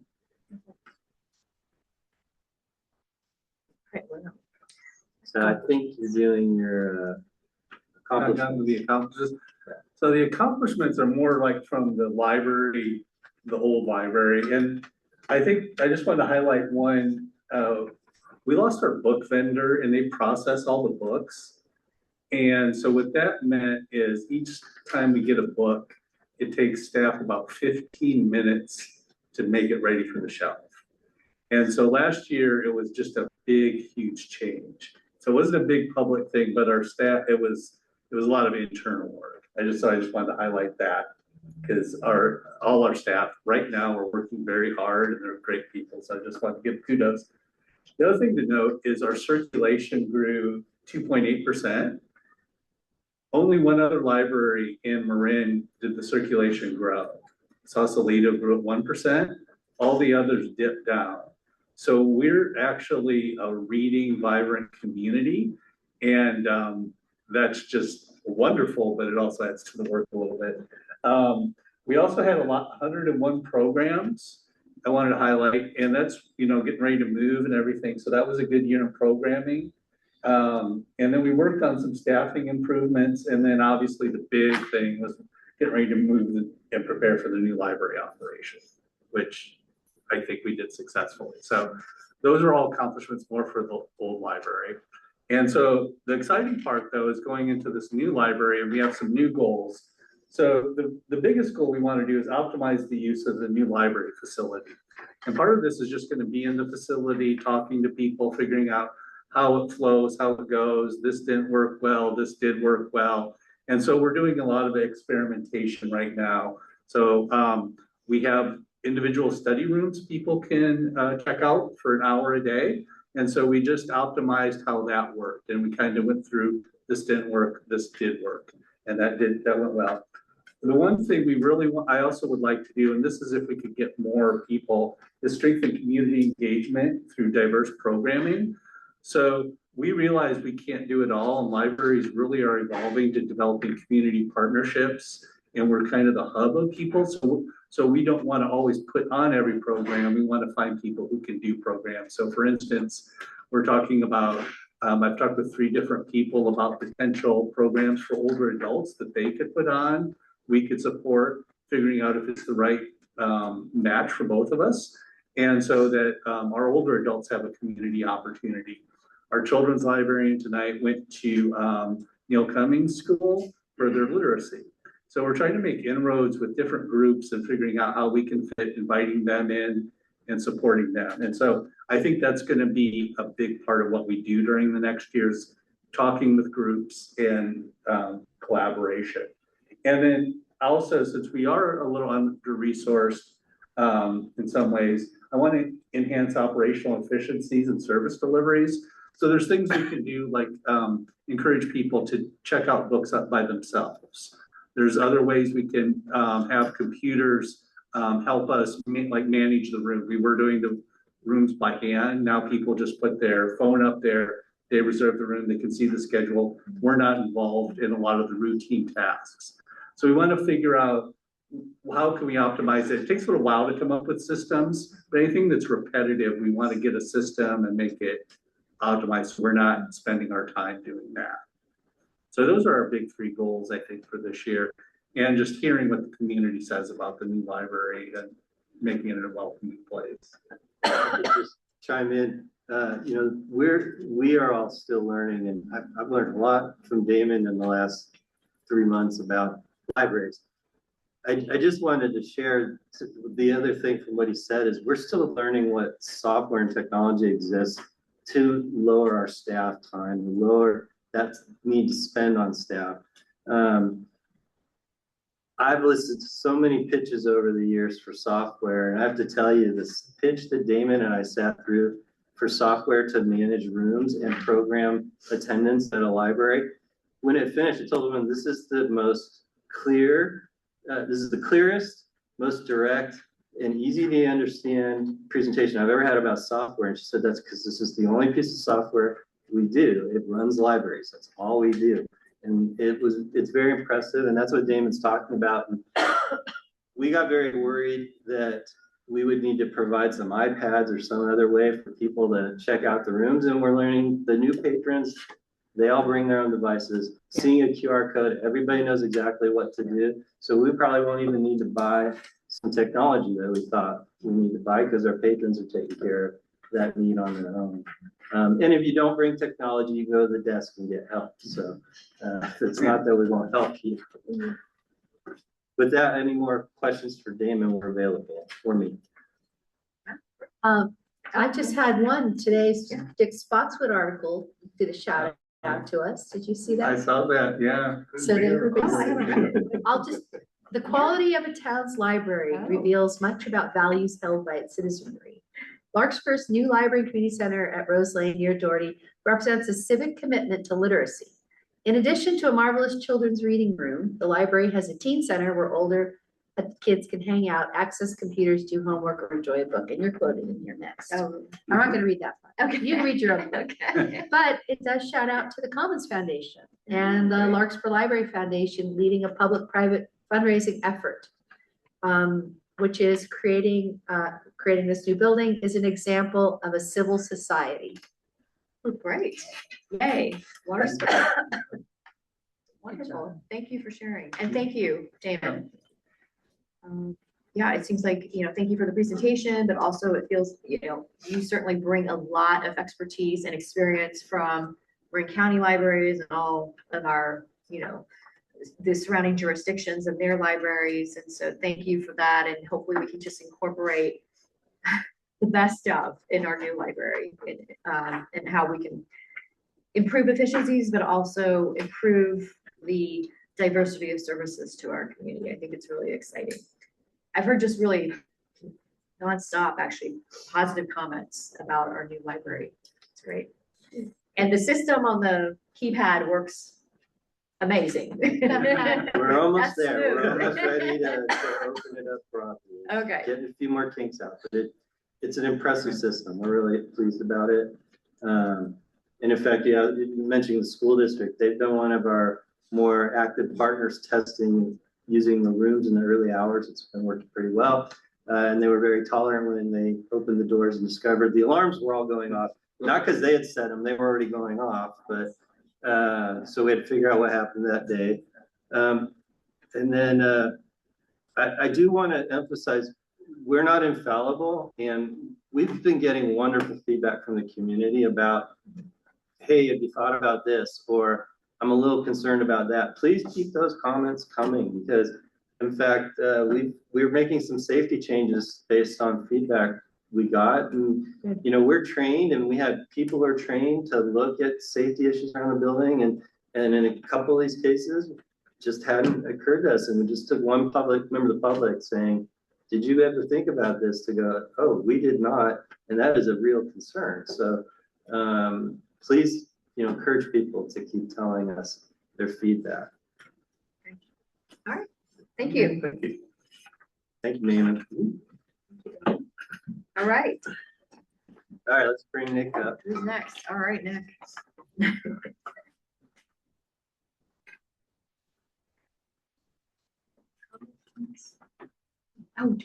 Do we need to do public comment on that? Oh, it's up to you when you can take public comment, but after each department, or if you want, Okay. sure. At least Damon could. Yeah. Yeah. Is there any member of the public who would like to? Yeah. Yes.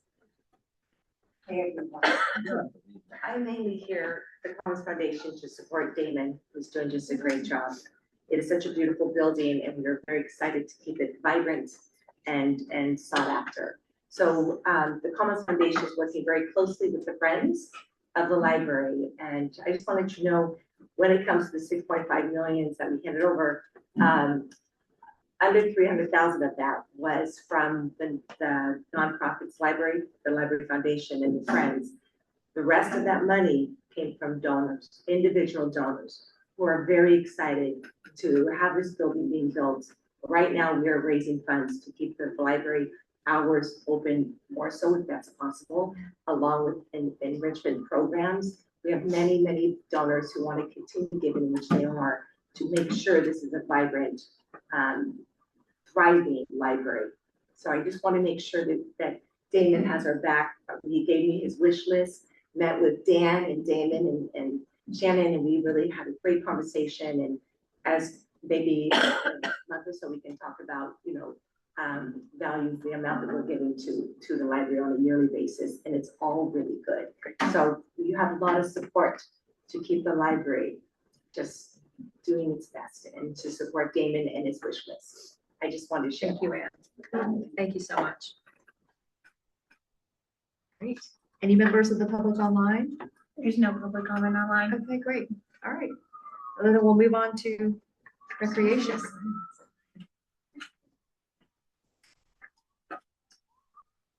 Hi, Nick. Good evening, council. Thank you. Nick Stone, Recreation Director. And we're going to go through, we're going to use the same kind of scale that we use for the library and go through that through the eyes of recreation. So the way I see it is we have three different categories that I like to break up what we do into. Programs. Programs are camps, classes, senior activities, community garden. We run programs in two different ways. We run them with contract services, so we hire in contractors to run programs, and then we also do in-house programming. In-house programming is part-time, full-time staff that run programs, and they're kind of staff-led, staff-driven, a little more hands-on, and usually training people up for those kind of programs. And then we also do events. So these are not events that that other organizations are running through our departments. These are actually city events that we're putting on. So music in the park, night lights, pumpkin patch, Hyper Park. These kind of events are things that we do as a city. And then the other kind of section that we go through is facility rentals. So we rent out a lot of facilities in Piper Park as well as at Hall Middle School. And those are renting mostly to community groups. And it can sometimes be kind of a scheduling nightmare when there's a bunch of little facilities like picnic areas and soccer fields, softball fields. Kind of managing the different groups can be a lot of work. So we're gonna kind of go through and discuss in an ideal department. For me, I always think, I kind of got my start with camps, so I always kind of go back to camps. So in an ideal department, we have massive summer camps, we have winter camps, spring camps. These are camps that are run with in-house staff that are running these programs. This is the kind of thing where parents wake up at early in the morning, and at 8 o'clock they're at their computer so that they can get their kids signed up for the summer. These are, and we have had programs like that. And then what's nice about this is that we're working with staff to do this. We're developing staff to run these programs. One of the perks that I love about these kind of programs is that we are but the secondary programming of it is once these kids get older, they then become volunteers in the program. And then as they get a little bit older, they become staff in the program and before they move on to whatever they're going to do in life. So it's kind of this cycle that goes, and you don't see that in a lot of contract type programs, but it's really good. Now, as I'm getting to my age, I see, these kids that I've worked with that are now having kids, and that's kind of crazy. So you're old, too young. I know. In this kind of setup too, we have programs for every age. We have multiple programs for seniors. We have toddler programs. We have family type programs. It's just kind of a little bit of everything. It's the summer brochure that comes out would be kind of an encyclopedia, just really thick, tons of things. Events, we'd be looking at like 10 to 15 medium-sized events. So we're kind of running medium-sized events right now, between 200 and 500 people. These events are really polished. They look great. You walk into it and you feel like you don't want to miss it the next year. And we're also doing a couple of larger events. Those are like big scale events, I think 500 people plus. And those are things that the whole community kind of knows that they need to do every year. You don't want to miss, the fall festival. And funny thing about rentals in this kind of model is that the rentals actually go down because we're so busy programming our facilities that we don't really have space. We're kind of plugging in a few community rentals here and there, but really we're offering most of what the community needs in this model. And so as we move into advanced, we're thinking that just on a smaller scale. So we're offering a combination of contract camps and in-house camps. We still have that mix of people coming in with part-time staff that are working for us. Maybe some sports leagues. We have some senior programs. Maybe there's only like 2 or 3 options though, but definitely enough for the community. We're running 8 to 10 medium-sized events. So again, those 200 to 500 type sizes, and then we're looking at stronger partnerships for 1 to 2 larger events. We're trying to pull in some community partners in order to make it happen. And rentals are really clean at this point. So we have some openings in space. We're pulling in community service type organizations, and we're renting out what we have. We have a high touch situation with this, so we're getting feedback from them and trying to make the rental experience better to help them succeed in their programming. As we get into standard, it's kind of kind of what you think of when you think of a rec department. So there's some camps, they're quality, they're safe, the numbers, you're not signing up right at 8 o'clock. You're, there's always going to be a little bit of space, but that it's a good thing that you can do. There's maybe 1 or 2 senior programs, and same with the toddler type programs. We kind of rely more on contract staff at this point, and less having the cycling through of part-time staff and volunteers. With events, we're looking at 5 to 8 medium-sized events, and looking at well-run events that are that we heavily rely again on partners to pull these off. And then as we move into this standard version, rentals start to become more important. So we're starting to rent out more facilities to community groups and kind of picking those groups as best we can, and again doing our best with those to make sure that they're successful. And in a limited situation, we're mostly working with contract staff. There's a few offerings, and we're trying to bring in what we can, and very little of this is within the community. We're not pulling in the part-time staff. We're not seeing as many volunteers come through the system. Events, we're doing 2 to 3 small to medium-sized events, relying heavily on volunteers and community groups. Sometimes with these events, you'll go to it, it feels great, you had a good time, but there'll be some kind of advice for us at the end. This would have been great if there was a little bit more marketing, or maybe if we had, the heat lamps back here, lights, I think, in certain areas so there's just some pieces that are kind of missing that get overlooked. And we're looking at a heavy focus on rentals with this and trying to maximize revenue that way. And in a basic, we've been here before, not too long ago. This is almost no programming. This is working with the contractors that we know can kind of run and have been here for a long time. We're not really doing any events because we're so small that there's not really an opportunity to run a quality event. And when we're looking at rentals, we're kind of focusing on our what I call big ticket rentals. So those soccer groups that'll rent 6 months at a time that we can do a blanket reservation for and collect revenue from them. And we're not as responsive to groups that are coming in to do like a 1 month program, just because it's hard to keep up with that kind of traffic. Let's get maybe interested to see where I think we are.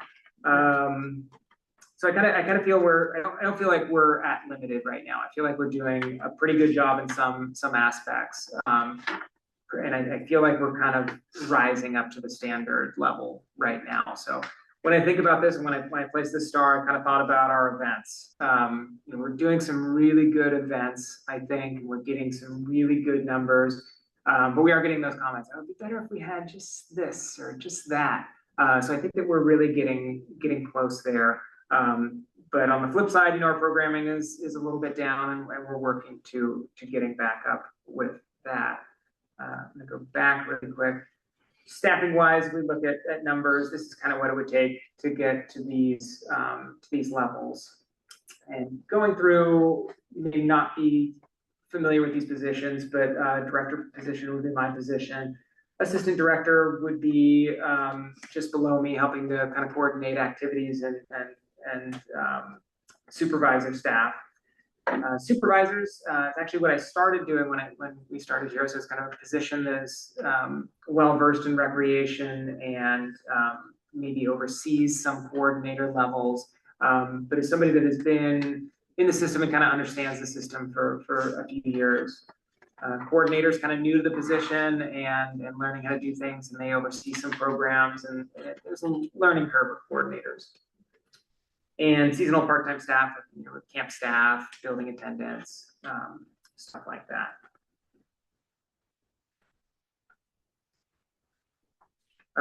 So I'm going to go into accomplishments for the year unless there's questions here. I just had a short one, Nick. Yeah. We've had in the past public-private partnerships with Park and Rec too. I remember the Heather Gardens playground structure that was partially funded from community.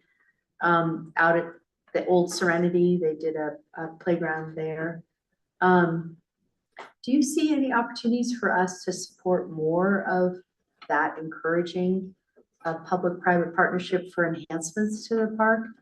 Do you get questions asked, or you can answer them? Well, we do, but I want to remind you that Nick runs recreation, so his focus is on providing programming and user experience. So we would love to get more private support for what Nick's doing, but it would be to support events and programs and other uses in the park. So that's a Julian question. That's a Julian question on the next meeting. Got it. They fix them, we wreck them.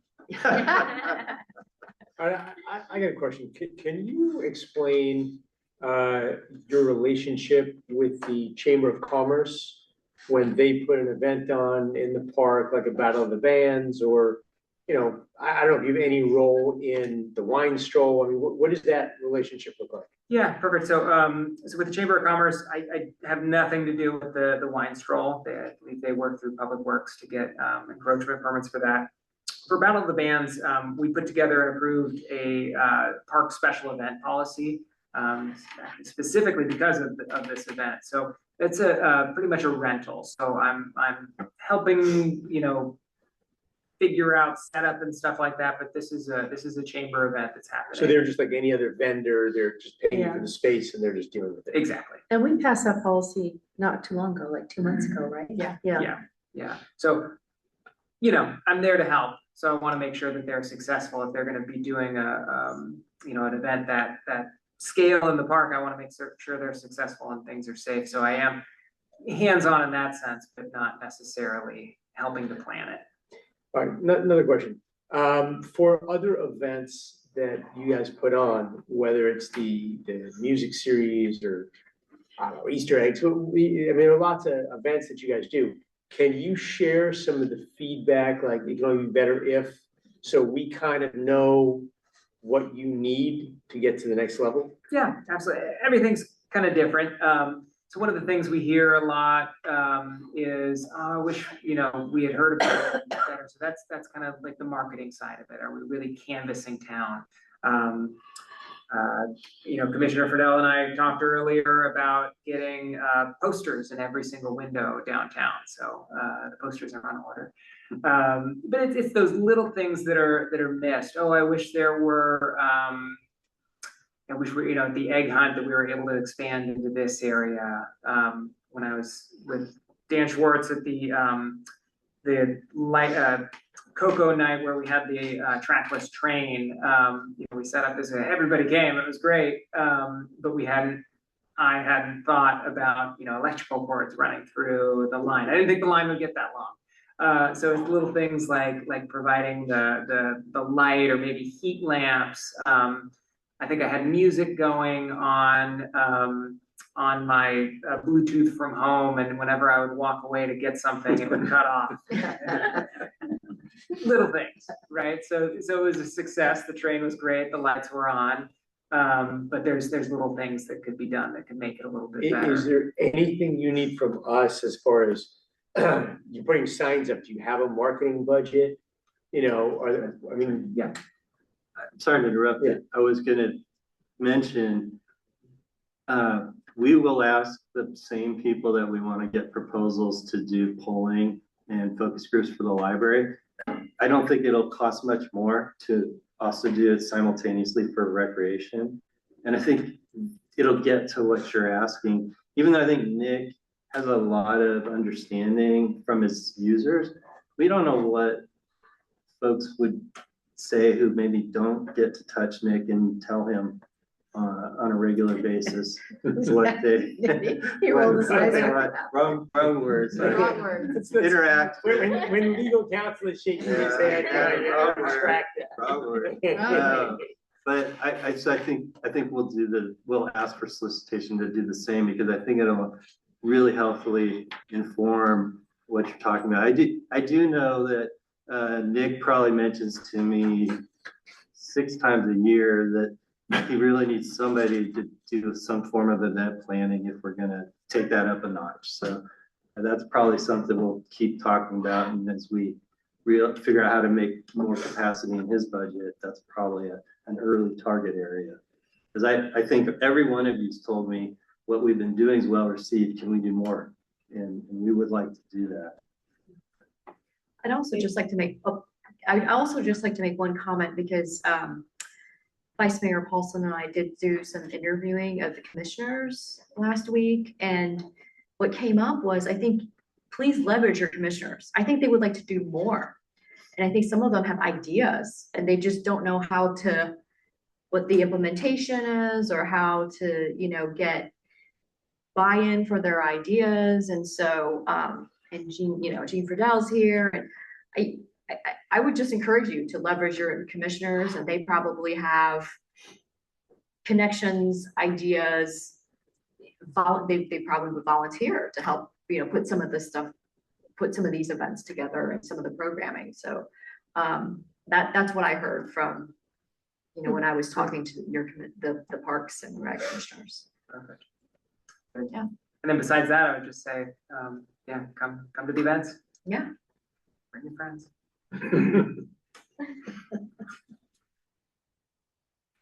All right, so any other questions before I move on to goals and accomplishments? So this year, we hired a new recreation coordinator. So it was heard me talk that we were at kind of bare bones for a while, and that was me kind of trying to keep the department going, and we were struggling with the hiring process and finding the right candidate. So we have a coordinator on board. He's doing well. He's increasing programming. It's nice to have somebody out there recruiting staff and our contractors and talking to them and kind of finding out what the community needs and how to help make them successful, because I felt like I was at a point where I couldn't make these people successful. I was kind of like, okay, you're on, here's the contract, insurance, go for it. And so this is kind of an opportunity for him to help people a little bit more with this. Nick, I think we should mention one of the things Nick did with this hire is required that employee work Tuesday to Saturday. And having a staff person for recreation in the city on a Saturday has been a big return for us in oversight and management. So small change, big return.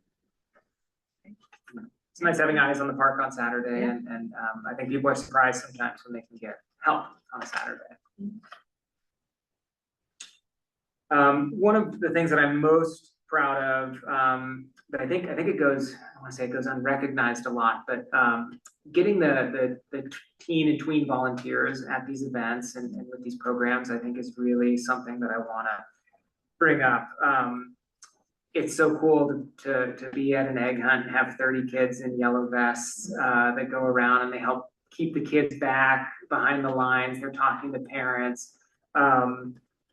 It really is its own program. It doesn't come without supervision. It's kind of another headache sometimes, but it is cool to see these kids out there, and we'll put out, tween programming for kids, and we'll get a few signups here and there, usually smaller. Whenever I do something that has to do with giving back or signing up, we get a ton of kids that sign up, and it's kind of cool, and it really speaks to this community.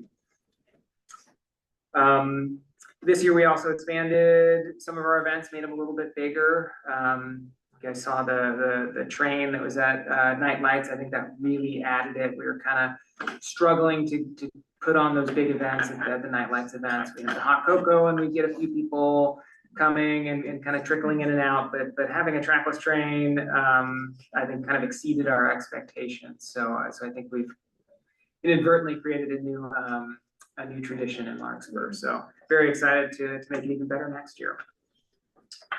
And as we spoke earlier, we implemented the park special event policy, which I think is going to be great to help encourage private and community groups to come out and potentially do some more events in our parks for the public. As a matter of fact, we have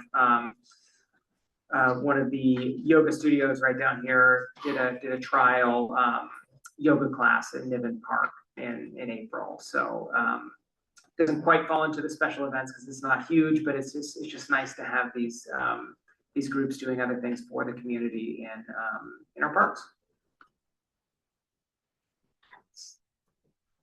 Going left to right, those are some volunteers from our egg hunt this last April.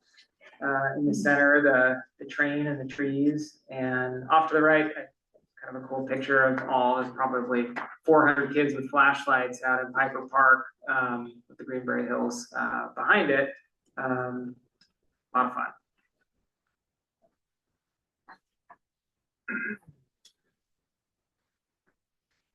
And so this is what I'd really like to focus on is continuing to increase our programming. So I'd like to see more registrations for a lot of these cool things that we're starting to pick up. I'd like to see us really get back into the camp world and start to offer a variety of camps that can't be missed. And I think that's going to help us grow into the standard and maybe beyond rec department that we can be. Increasing volunteerism is great, and want to continue to collaborate with community groups to offer new and engaging opportunities for the community. So I think with that special event policy, I can really hopefully entice people to come in and do some events with us.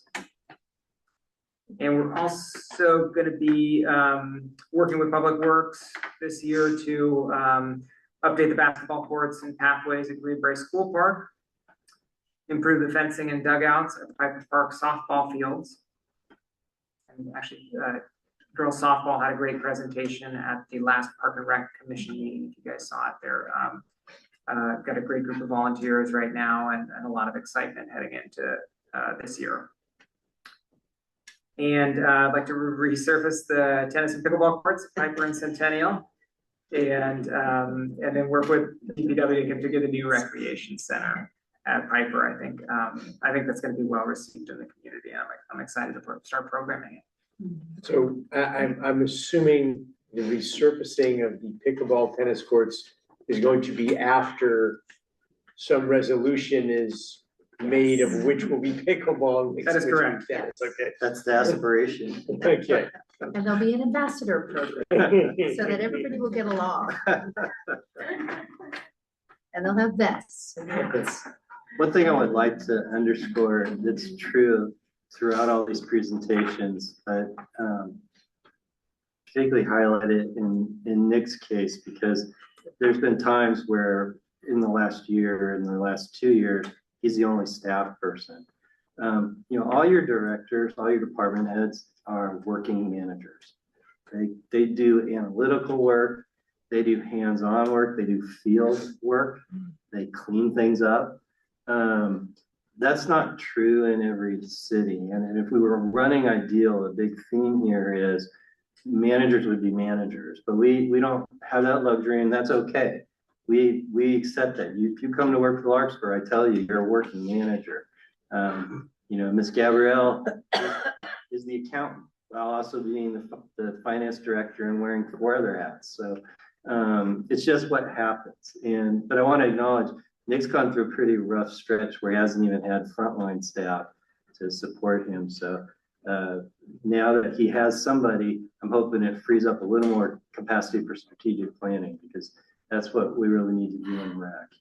And then the big thing I wanted to highlight that's a distinction, and what often in our world pits rec and library against one another, is one's in the business of giving everything away, and recreation is supposed to try to bring in some revenue. So one of the discussions we constantly struggle with, and we might have to have that discussion this year as we watch where our finances go, is how much subsidy should exist in recreation? It's a constant question. How much money should we be charging for these programs and these services that we provide through recreation? What is the right rental rate?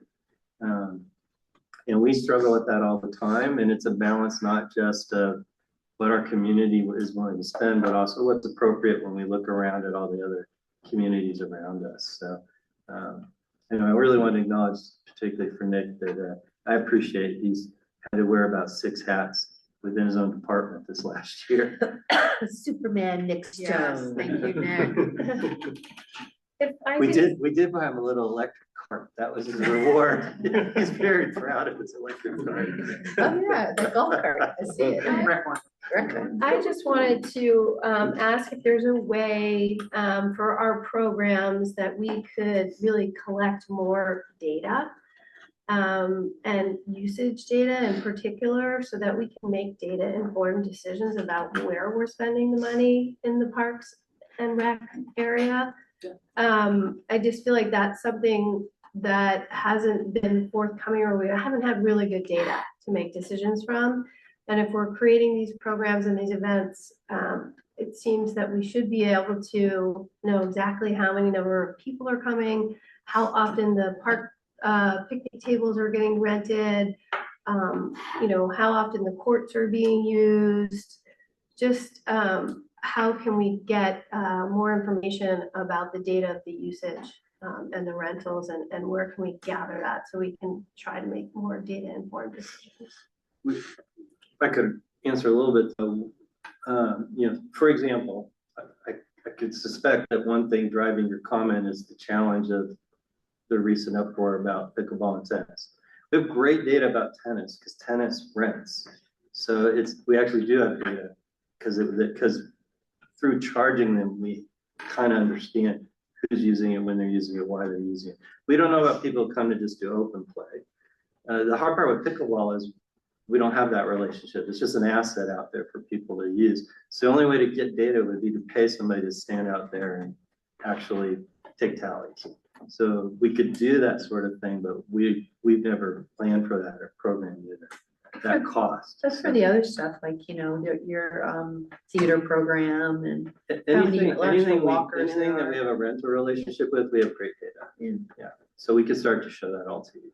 Yeah. Yeah, and I'm not sure, but could we not ask people to register to use the courts? To register that they're playing and give us some basic information about. You can, you can, and I would want to have that in Hall Gym as a big forum, because you can get a lot of people upset. Remember, a lot of people feel like our park assets are supposed to be for open play, and so, right? And I'm not opposed to that, I'm just saying that it helps us to understand how much usage is happening, when it's happening, so that we can plan better to provide a facility and improved use of our rec facilities, if people will help by giving us data, when they're using it and who's using it. I 100% agree with you, but personally, I don't have a lot of faith in self-reported data.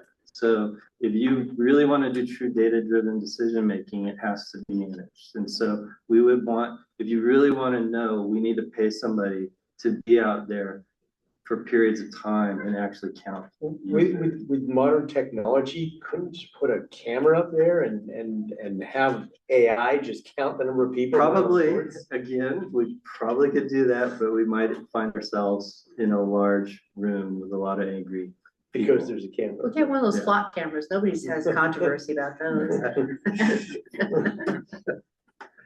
I'm not opposed to any of these. I'm just preparing you for collecting data is an exercise, and we know from experience how and why we collect data energizes members of the community. So we have to be prepared and thoughtful about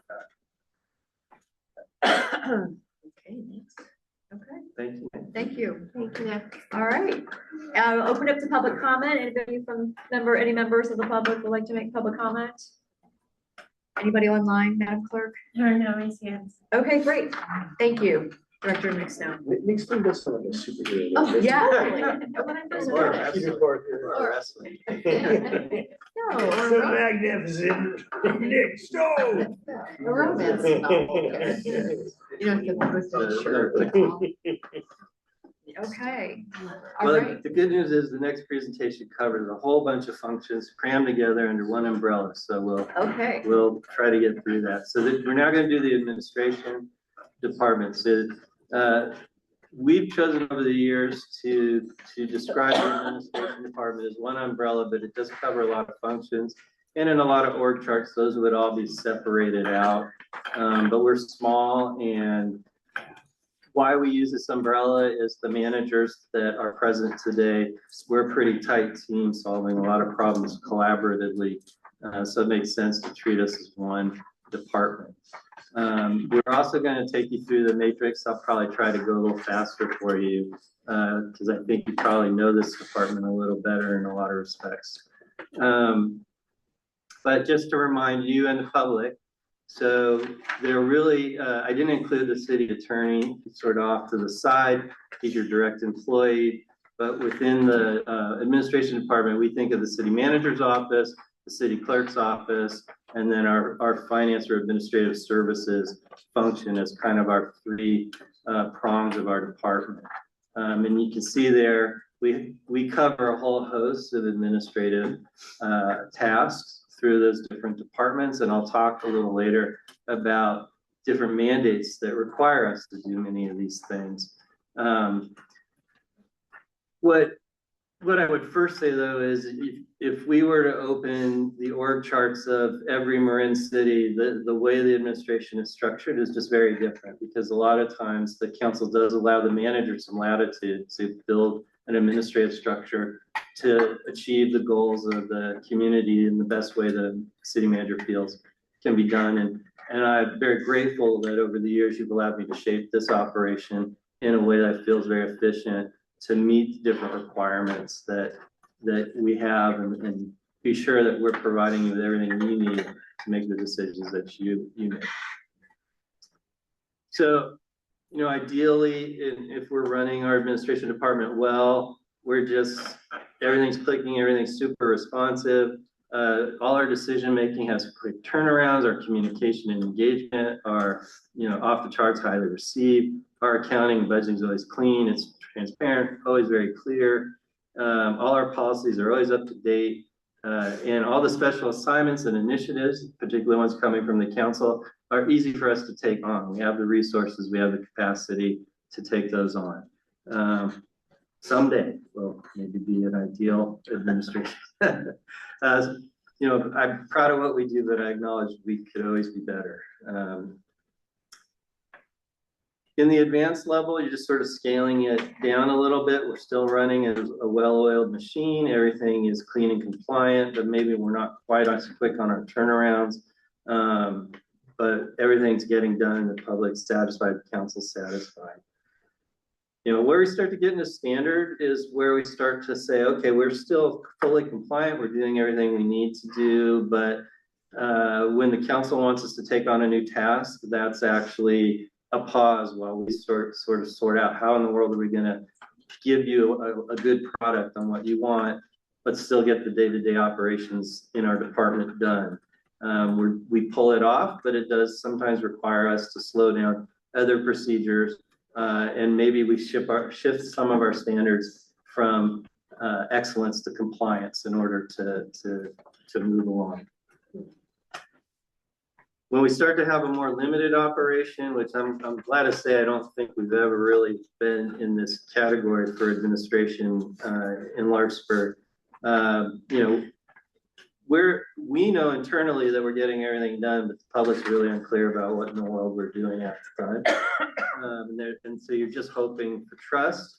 And then accounting and budgeting are adequate. We haven't broken any laws, but the auditors are sometimes telling us we're making some mistakes and there's things we need to fix. You know, everything's compliant, but probably a little bit out of date. And so we're just constantly playing catch up. We get very reactive at that point. And a lot of the responsiveness out of the city clerk's office, particularly records, are only being done to statute at that point. And then basic, you know, we're keeping the lights on as best we can, but stuff's just not getting done or not getting done to what would be a best practice or an industry standard. I gave you sort of, for me, this is the Dan Schwartz thought process, projecting the way we work in Larkspur into staffing levels. I mentioned that, you know, you could get other city managers in here, they would tell you that they have a different vision. But for me, if we were running ideal, we've got multiple high-level executives who have their assignments and they have the specialized support staff to delegate to so that everything's getting done and we have capacity to take on additional work. And as we go down the scale, we just start to lose that capacity and we drive more and more assignments into fewer and fewer people.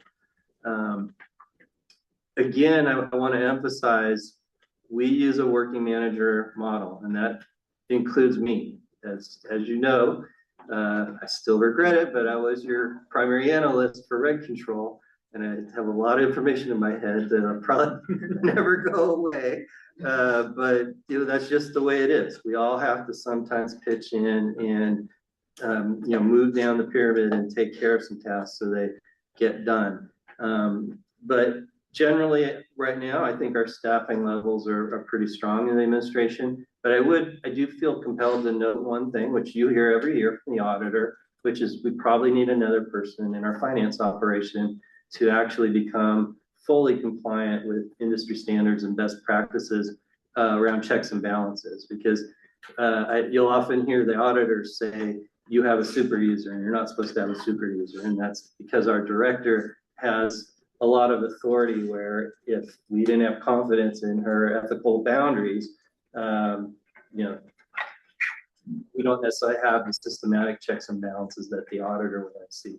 Now, I will say I serve as a check and balance for that job, but that's the auditor's also saying the city manager probably shouldn't be because he's doing a bunch of other things. And you probably should have somebody who's dedicated to this particular function. So I put us between standard and advanced. And I do think it's also a compliment to my team. They're all high achievers. And that's one of the reasons we're able to give you the output that we're giving you right now. I'm not anticipating that we're going to propose in this coming year's budget any significant adjustments to the administration. I think given our current budget outlook, we're structured the best way we could be. If our budget ever got better, I'd really want to look at that finance position. I will say one of the things that we're doing that not every city does is we actually provide we provide a lot of services to other agencies. As council knows, we're the administrative support for the Central Marin Police, and we do take in revenue to offset our costs to do that. We provide all their financial support, their human resources support, and all their sort of non-restricted record guidance. We do a lot of that for them too. We do have opportunities to gain revenue, and every once in a while I sort of look at Ms. Gabrielle and say, should I try to offer that we could do business with somebody else so you can charge some more money so maybe we can get you that position? We're not quite there yet, but I think the systems are getting closer to where that could become a reality, because there's a lot of small used entities in our region that would benefit from the way we do our finances and the way we set up our books. We do Ross Valley Paramedic Authority right now, for example. You mentioned earlier tonight the Marin Wildfire Prevention Authority. They're moving their business to San Anselmo, which is great. I was a big supporter of that. San Anselmo is a close partner, so operates very similarly. That gives me a lot more confidence in the way those books are going to get done. So I like that some of those types of entities are increasingly looking to cities to potentially be their resource. And then that revenue will be there to build those finance functions where they ought to be. I'll take a quick pause. I went really fast because I know we still have a few more things to do tonight before I get into goals and accomplishments and goals. Any questions? There was a lot. Hit you really fast. Yeah. How long have we been managing Central Marin Police Authority and Ross Valley Paramedic Association? The city of Larkspur has been doing the books for both those organizations since they started. Well, I don't know the answer for Ross Valley Paramedic. To the best of my knowledge, it goes back to probably a few years after that authority formed. But Larkspur's been doing payroll and books for Central Marin Police since it was Twin Cities Police Authority. So since 1980 something. And if I understood correctly, they pay us for that role. We charge for our administrative support, yes. Okay, so if we need, it sounds like that is mostly handled through our Director of Finance, all of those responsibilities? Not all of them. I provide some risk management support, for example, because I'm the risk manager for Larkspur, so I do that for the police authority. I don't do that for the paramedic authority. We have an HR analyst, and then Ms. O'Hare is our HR manager. So they provide those human resources services to Central Marin Police. So it's not entirely Ms. Gabrielle, but she's doing the finance part of it. And the payroll, her team's doing the payroll. Could you give a percentage of time that our staff spends from their 50-hour, 40-hour work week on those organizations? I don't have it off the top of my head. I'm sure we could try to work up some numbers for you about that. Certainly our payroll person is spending probably 40% of her time on their payroll, 40% on ours, and 20% on other tasks. That's my off the cuff. Okay. That might have Ms. Gabrielle shaking her head that I'm totally wrong. I think it's a little bit more. So for payroll, we're spending about 60% of our time. So for the payroll. For police, yeah. 65% because the complexity of public safety. So payroll is much more than the complexity of handling payroll for the city of Larkspur. And I'm sorry, are the rates the same? So that 60, if we do 60% of the work for another agency, 60% of the salary is paid by that agency, including benefits? We've never approached it that way. We could start to renegotiate. Is it ballpark like that? I mean, what are we talking about? I mean, they're getting a good deal if it's on a percentage of salary basis. But you have to remember some other factors. For example, I'll just put it out there. I'm very happy that we are the financial stewards at Central Marin Police. That has value to Larkspur, I think. Right. So, because I have great confidence that those books are correct. And so, you know, we probably discount in part out of partnership with our agencies, and also they're in other relationships, so that's where they're the finance officers. And so this is a long way around. We've tended to do fixed cost agreements rather than parse out and say we're gonna charge hourly or we're gonna allocate a particular percentage of the time. I would suspect every one of those agencies, if they try to do an RFP and go buy these services on the market, they pay a lot more than what we charge. So it's certainly something we could look at. And I will say, Amelia, Ms. Gabrielle's been very aggressive in the last few years of upping those charges. So we have been slowly growing them to better offset our costs. I do know Ross Valley Paramedic, every 5 years, they get in their head that we're a bad deal, and then they make phone calls and beg us not to kick them to the curb. So we do a lot of smaller things too, though. We do the finance authority that does the marinas dredging, for example. We manage that. We don't really charge anything more than a small overhead fee for that, because that was just something the city set up that has a return because it enhances property values for Larkspur. So we've got a couple of those on the books too.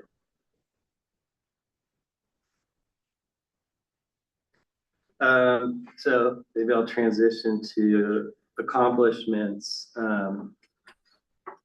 It's hard for me sometimes to list accomplishments for administration, because the reality is if we're doing our jobs correctly, we shine internally because our main clients are often the other departments.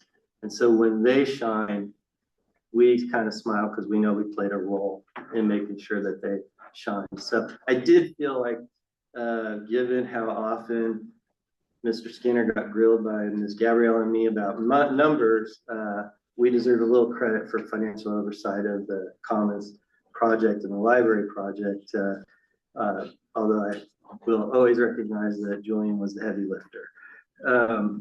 But then, you know, a big one for us was the launching of the Climate Action Forum and the council's direction to invest more staff resources into your sustainability initiatives. So Assistant City Manager Ms. O'Hare is the leader of that exercise for us. She has an analyst under her that supports her as she works through that work, and she partners with Councilmember Margulies, who's the liaison to the forum. And as you know, you recently approved some more clear guidelines on the top 5 priorities that we should be working on. So we'll be doing that. Talk about that in a second. And also we've started to improve our communication about our sustainability work and our sustainability goals. We used to do human resources by contracting in reverse. We actually housed a human resources manager in Central Marin Police, and then we would pay her for advice for the city of Larkspur. We were doing that in partnership with Port of Madera and Central Marin Fire, and we just found 4 agencies was too big a spread. So this last year, we transitioned human resources under Larkspur, and we're providing human resources, as I mentioned, to Larkspur and Central Marin Police. So we've completely fleshed out how that division is going to work, and hired an HR analyst to support Ms. O'Hare as the lead manager. And I did for 2 years wear the HR hat, so I'm the consultant once in a while. You know, we had a tough year because admin had to lend a lot of management support to community development because, as you know, we had both our main management employees in community development step down in a very short span. So we worked on bringing in our new director, a new chief building official, and now we'll be assigning administration resources to support them as they go through the exercise the council's asked for, which is to really start going through our development codes and policies and assess whether they should be modified, changed, updated. So we'll be providing a lot of support to them to do that. In our finance area, we implemented remote bank deposit, and what goes along with that, a lot of security provisions to protect us from any fraud or anything like that. We implemented a fixed asset module in Tyler Technology. I'm gonna say we, it wasn't me, but although I have to tell you what that means to me, not because I didn't have to do the computer work, is we actually had to go through hundreds and hundreds of assets that were still on the books. Some of them hadn't been cleared off the books, but they were bought 40 years ago, and just because they're still in the books, they have to be dealt with. That was a fascinating exercise for several managers in the city because we had to document that we attested we would no longer possess some of the assets. And then we've been working really hard to digitize documents, and the finance documents are almost entirely digitized at this point, so it's pretty exciting. And I know the clerk's office is also working continuously on digitizing documents. So we hope to reach a point where everything's digitized and as much as publicly available as possible. And then on the goals side, as I mentioned, really would like to launch some polls and focus groups to develop a vision plan for the library. And I didn't have time to modify this slide to mention I do think we could probably pay for recreation without a big increase in the cost to that contract. A big challenge for admin right now is to figure out how to repurpose the old library space in City Hall during this interim period while the city goes through its development of a long-term vision plan for City Hall, and we get that underway. So what I'm talking about here is we have a need to consolidate office space. We've got administrative staff strewn all over the city physically, so we're going to take advantage of there being empty library office space, and we're going to put the admin folks in there so that we're all in the same building and within relative shouting distance of one another. But I think it goes broader than that. We're evaluating the space right now and studying the rules around ADA access and stuff, because there's a chance that in the short term that could be some nice community space. That old reading room kind of looks like a meeting room to me, so we'll just kind of have to figure out how we do that. Our goal is for this to be on the cheap. This is not to create, Taj Mahal type standards. This is maybe we can replace the carpet and pay for a environmental cleanup. When they move the books, it's amazing how much dust they kicked up. There's like a brand new layer of dust everywhere in that room. So there's a lot of cleanup that needs to happen. And then, as I mentioned, we're focusing on the goals of the climate action that the Climate Action Forum identified in your adopted documents. And in particular, the administration is going to take the lead working in partnership with Public Works to try to figure out how to expand EV charging. That's one of the goals. And the forum's really talking a lot about how do we get EV charging opportunities closer to multifamily housing.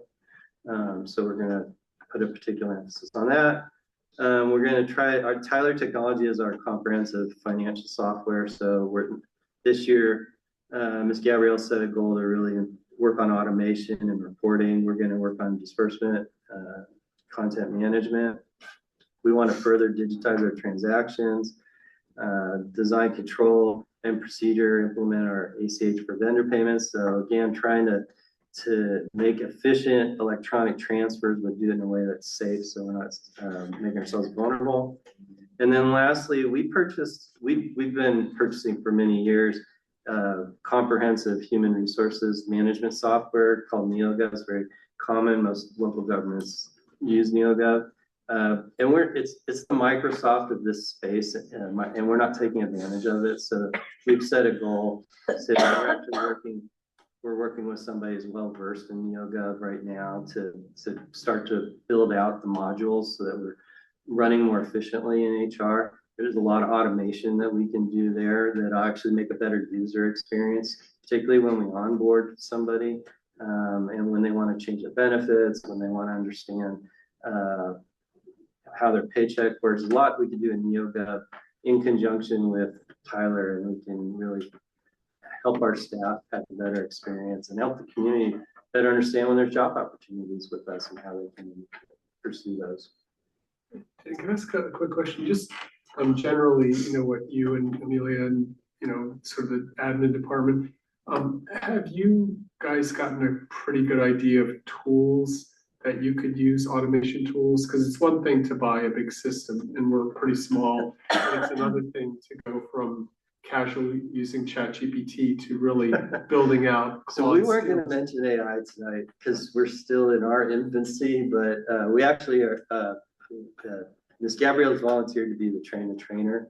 We actually have them enrolled right now in a class that's to figure out how do we constructively improve our use of technology with AI. And so I'm not talking about, we're not currently on the path where we want to say, talk to a robot, to our customer. We're talking internally that we think AI could be a tool to bring a lot more efficiencies to us. Ms. Gabrielle likes to tell me one of the examples I think is really exciting for her is you can throw 10 spreadsheets at the AI engine and say, I need them consolidated into one pivot table, and you get the result in a minute or two. And that's the kind of exciting stuff that we're starting to explore. One of the things we actually though are being conscious of that we've seen reports in our risk management literature is some governments jumped in pretty early and didn't realize a lot of when you start to buy up to these higher AI engines, they start to gain access to your data, and some of that data should not be going up into an AI engine. So we want to be very careful and tread lightly as we move along this path. Yeah, and that's great to hear. I mean, that's exactly it. I don't think we're gonna, automate the workforce, but what I'm finding is at a department level of 30 to 50 people, having someone like her go in and see how to build out these tools is, we with TAM, we just passed the AI, policy, and I just find that the aspiration of us getting to the ideal level of another staff member, I believe could be accomplished through this. I think that might be true in a lot of respects. I think that's one reason I feel like admin's probably, with the exception of that checks and balance challenge, we probably are shaped correctly for our scale. It's a stupid little thing because I'm still feeling very naive about all the power that AI can bring. I mean, I am using it to ask questions and do some comparative, but I asked Copilot to take my table and I said, I need a horizontal line with 5 dots labeled from the first column in the table. That stupid graphic right there probably would have taken me 20 minutes to do, and it did it in 1 minute. So just that stupid thing gave me 19 minutes of productivity. So that's great. Those are the kind of small things that we all are dipping on. And then without naming names, I have had to point out to some employees that AI gets things wrong. So don't let it overwrite your material without you actually proofreading it, double checking some of the facts that it's spitting out. And then since I'm on the AI bandwagon before I let it go, Sky and I talk a lot about sort of how we're seeing AI pop up in our world. And, just a message to anybody in the public who's listening, we can tell when AI wrote an email. And a warning to all my staff, Sky's pretty good at spotting when AI wrote their arguments that the city attorney's wrong.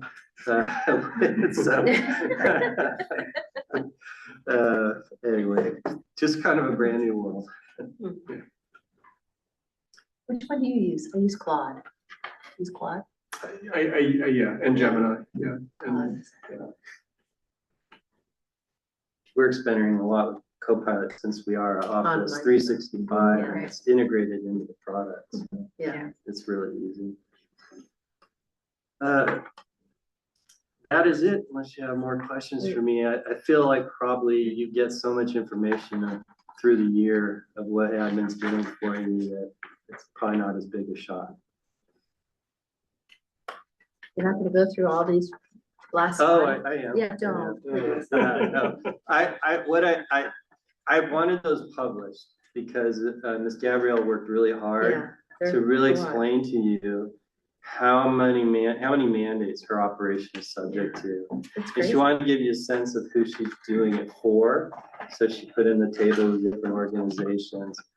I did just briefly want to mention, though, just a reminder where we all come from in terms of why you have to have different employees. I'll start with myself. My position is a choice of the council. You chose to have the manager-council form of government. There are cities that don't. There are cities where all the department heads work for the council. And that is an option out there. Don't recommend it. I could talk to you ad nauseum why you don't want to do that. But it is a model, and I can tell you some cities that use it. The city clerk function is mandated, but who does it isn't. So in the good old days, I'm old enough that I remember this, a lot of city managers were also the city clerk, since the law said you had to appoint a city clerk. There was somebody else doing all the real work, but the clerk was often actually the manager. You're required to have a treasurer. Most cities designate a finance director or an administrative service director to be the treasurer. But you probably are aware, there's even a few cities in Marin where there's still an elected city treasurer. Isn't that Fairfax? Fairfax is one of them, yeah. There are a few others. Elected clerk. That was back in the day, that was a common thing. Some cities, and Fairfax as an example, still require the treasurer to sign the checks. So when they're not an employee, that can be a problem. I will tell you, I've heard anecdotally. So, what you'll find if you look at administration is a lot more. It's the functions that are mandated, and then you as a council get to designate who fulfills those functions. And so, this is just a quick outline of that. And in fact, Ms. Gabrielle did that nice table. I did also enumerate with Allison's help. Our city clerk is your primary compliance officer, and she has to make sure that you, me, and the whole city complies with the laws that I have on that list. And that may look small as a list, but those are very, very time consuming. Public Records Act alone, I think probably, we're getting several a week now. Pretty common. So there's just a constant churn of mandated work to be compliant with those laws. I'll spare you a long go through. Thank you. I have a cold. And you have a flu. But as I noted, finance really is our big workhorse in terms of keeping us compliant in our department. So now I'm turning it back to you. Great. Thank you for the very thorough presentation. And my takeaway here is that we have very hardworking staff who are very efficient and very protective. So thank you very much for everything, the multiple hats and the different committees and all the different things that you all are doing on behalf of the city every day. So, thank you. Any questions from council? Any member of the public who would like to make a public comment? It's all of us. Anyone online? There's no public comment. Okay, well, thank you very much, city manager. We'll look forward to the budget presentations. We have other departments coming. So we'll bring community development and we'll bring public works, but I'll probably tell Julian he has to keep the department talk to a minute because he also has to spend a lot of time on the CIP, and I know you enjoy digging into the project. So that won't be my direction to him to minimize all the stuff they do. So great. All right, we look forward to those presentations next time. All right, so this is just for council to receive information. So I think we can move on to the next item, which is 8.2 alternative equivalent action request for inclusionary housing at 1000 Drake's Landing Road. Great, Mr. Mogensen, our community services. Welcome. Hi, I'm gonna try to go fast. All right. Probably should have just went to the podium. You should have just what? I should have went over to the podium. Oh, no, well. You're fine. You're on the team. You're good. Yeah, you're fine. So this is what's called an alternative equivalent action request.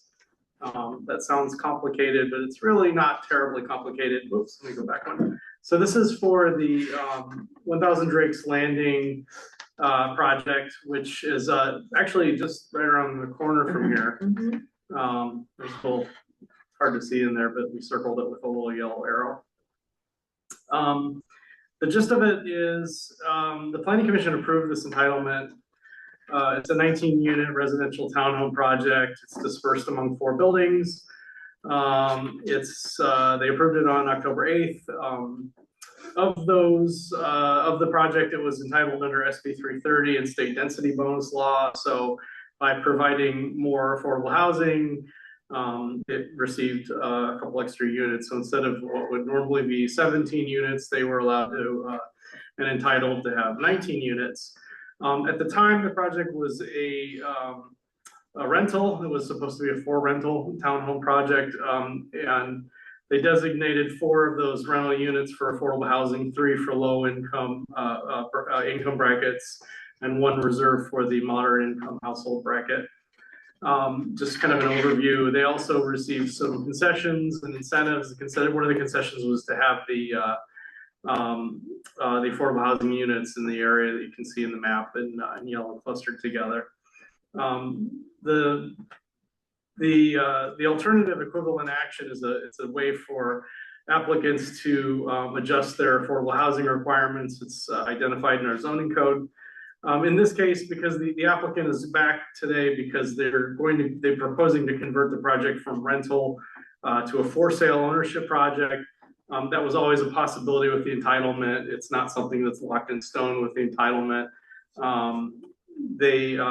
But when you change a project from rental to for sale, the criteria for how many affordable units and in what income, or not how many, but what income brackets or affordable units are assigned to changes. And I'll touch a little bit on that. There's no change in the total number of affordable units. They're still providing 4, but instead of being a for rent product, it would be an ownership product. So this would allow people who are in the income bracket to actually own a unit at a more affordable price. I've got our code requirements for rental are pretty straightforward. It doesn't really matter because they're proposing to do for sale ownership. The code says if you have a for sale ownership product, residential development, you have to have 5% of the units designated for low income brackets, 5% for moderate, and 10% for above moderate. And in this instance, the applicant's proposing an alternative equivalent action with a 20% moderate income for all 4 of the for sale ownership units. The general plan housing element, I projected this project to have 4 lower income units, either low or very low.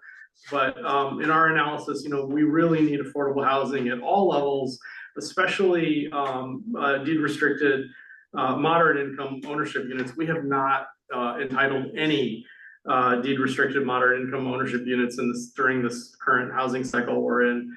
And so this would be the very first ownership for that income bracket. So we have we're recommending that the council approve this alternative equivalent action for having the 4 units be at the moderate income level. We did not receive any public comments on the item. The applicant is here. He can speak to that. And I'm happy to answer any questions. Questions? So I'm sorry, did you? Oh, that's okay, go, I will go ask you. One of the slides you had up there had the Larkspur code would require, I think it said 2 very low and 2 moderate, or 4 low. Could you so the for sale, I'll just go back, and it's also in the packet. So if it's if it's for rent, there's 2 options for applicants. They can choose option 1 or 2. In this, for rental. But in this case, if it was a for sale ownership, they would have to change that anyway. The for sale ownership requires that 5% of the units that are designated for affordable will be low, 5% be for the moderate income bracket, and 10% above moderate, which I think is like 135% AMI. So instead of having 5 low, 5 moderate, and 10 above moderate, the applicant is proposing them to be in the middle category for all 4 of those units. rather than having one low, one moderate, and two above moderate, it would be all four would just be moderate. Does that make, if that helps kind of clarify? Yes, so basically, the only thing we are giving up on the lower end is a single low unit. We moderate in exchange, what we're getting is two higher above moderates. Be brought down Right, to so moderate. those above moderates, the two above moderates would be just moderate, so, which is a lower income. Thank you for explaining, I bracket, yeah. appreciate that. Councilmember Wade? My question is just procedurally, because I've never done one of these before. I haven't either. Oh, good. Does it have to go back to planning commission? It does not. We Okay. analyzed the code and determined that even though the entitlement with your planning commission, this particular type of action is specific to a council approval. Okay, that was my question, because this is the first for me on this. And can you just let us know what is in the housing elements for the moderate income ownership units? We're gonna create 4 here if this passes tonight, but what's our total target, or do you know? Oh, boy, I presented it in the, Okay, in our annual housing progress Yes. report, but I Okay. can't remember off the top of my head. all right, but we need to create more, but this is a starting point. We It currently have is, 0. and, you know, we strive to create as many as we can. Right, So we do our best. okay. Can I ask, I haven't heard of the above moderate category. Is that a requirement that we have to have a certain number of above moderate? Our code identifies that category. Right, but as far as state law, RENA numbers. yeah. It's not a state, that is not a state category, it's a local one. It's something identified in the inclusionary ordinance, but state density bonus law doesn't go above moderate. Yeah. So basically, we're gaining units under the RENA numbers by doing this. Yes, yes. Should we amend our code then? If the state code doesn't have anything above moderate, we have above moderate? Is that? Oh. All right, we can talk about that That's another later. subject. Yeah, that's another subject. All right, never mind. We're not We gonna have talk been about having some discussion about an overhaul of the inclusionary Yeah. ordinance overall for a variety of reasons. Yes. that. Okay. But okay, I understand Yeah. what is being requested here. Okay, any other questions? Councilmember Margulies? No. Okay, It is a public hearing. what's that? It is a public hearing. It is public. Okay, I will open it up for public comments. Would any member of the public like to make a comment? Okay, anybody online? There's no public comment online. Okay, great. Okay. All right. Anybody have any? I'll second it. What's that? Well, I just have, Oh, okay, I just have one request, and that is, I find that this resolution, if we're gonna talk about moving Okay. to pass the resolution, is a little bit tricky in the way that it's worded. It doesn't, I would prefer that it refers specifically to moderate income units, which is what the code talks about. But it talks about moderate level units. And I find that a little bit confusing because it's not exactly what the code calls for. So I would suggest that we actually have the language in the resolution match the language in our RENA and our code, and that it says moderate income units, not moderate level. Yeah, can you give a? Sorry, yeah, it's in the recitals. Yeah. In the 3rd recital or 4th recital at the end. Oh, moderate income unit to 4 moderate level units. I see. Yeah, and it's actually referred to again in another area further down. And I don't know why we submitted or, substituted the level language, but I feel that it's inconsistent, and I'd like it to actually reflect the language. That was a good catch. Good catch. Okay, can we do that, city attorney, or? Can we ask the city attorney, is there any reason that that's in Yeah. there? No, it's just that sometimes when you're talking about this, there's an additional phrase that's often used about income levels and affordability levels. And so I think that in drafting the resolution, probably it was just bringing that concept into the phrasing for this. But I think we could just change in the 1, 2, 3, 4th whereas clause at the end, it could say for moderate income units, and then in the Now therefore be it resolved paragraph, say, 2 for moderate income units for ownership. And just take out level in those 2 places, and you could make the motion to adopt the resolution with those 2 changes. Does that- Okay. does that Yeah, satisfy you? that's fine. Okay. Well, then I will make a motion to pass the resolution with those amendments. Can I get a second? Second. Great. All right. All those in favor, say aye. Aye. Any opposed? Any abstain? Okay, motion passes. Thank you, Director Mogensen, and thank you, City Attorney Woodruff. Okay, so that brings us to. Sorry to stick around so long. Yeah. Actually, I learned quite a bit that was in there. Okay. Thank you. Have a good evening. Great, thank you. Okay, now we're gonna move to item 8.3, appointment of Larkspur Citizen of the Year. Do we Sorry, I need was a, just gonna let you know there was 145 on the moderate. oh, That's our so we need a target. lot. So before, we got 4. Okay, we got 4. Great. This is entirely your Thank item, you. Madam Mayor. If Okay. you want, so I'm gonna leave it to you. All right. Would anybody like to make a nomination for Larkspur Citizen of the Year? I Anybody? have some suggestions. Okay, great.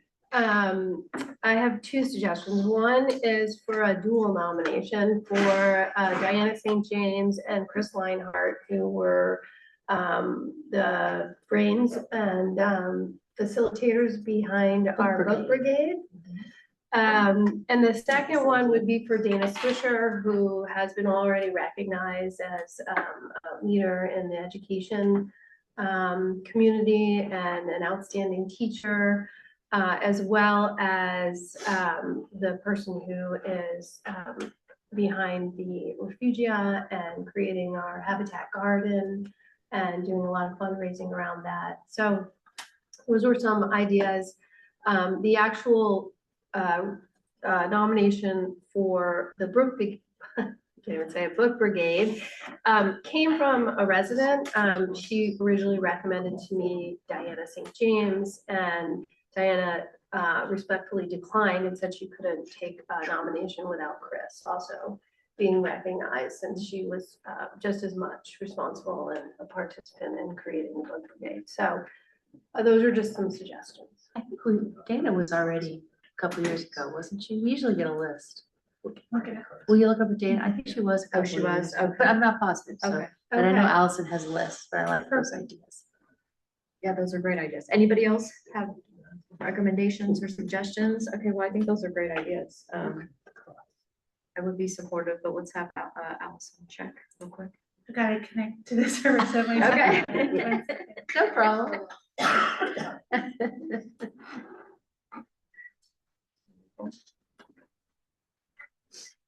So Diana did say that, she would be favorable to the dual nomination and that she would hope that Chris was available to participate in the parade because she would not be available. Oh, no, she would not be available. Oh, yeah. Wow, let's hope Chris This one, can. I don't see her on the list. Okay. It's maybe too small to read, but. Okay. It might be that you recognized her when she was Teacher of the Year. That might have I been think you it, might have yeah. honored her. as Yeah, well. I think we did a resolution or something for her. But anyway, okay, all right. What happened? No, just before the last 10. Oh, I asked Claude. To who should be citizen of the year? No, who were the past 10 were? Oh. Oh, great. No, she's even there, that's it. Is it correct? Let me see. I think so. It's got Larry Chu. AI, there we go. I'll ask Gemini. All right, so This is citizen of the year. You're wrong on this question. Well, Because Don Santa doesn't even live here. That's all right. She's not on there. Don't always trust AI. Yeah, don't always trust it. All All right. right, so is there a reason we can't nominate all 3? There are no rules. There are no rules in this rules. process. Madam Mayor, can I recommend, since all 3 of them substantially contributed to our community this year, that would be a fair nomination to nominate all 3 of them? We can arm wrestle for this one. Yeah. All right, would someone like to second the motion? I'll second. Great. Okay, so let's, all those in favor, say aye. Aye. Any opposed? Any abstain? Wonderful. All right, so we will have 3 citizens of the year. Wow, it's gonna be a whole party. Yes. Crowded car. Right. I get a bigger truck. All right, well, wonderful. Okay, so with that, we are adjourned to our next regular meeting on Wednesday, May 20th, 2026, and yeah, thank you.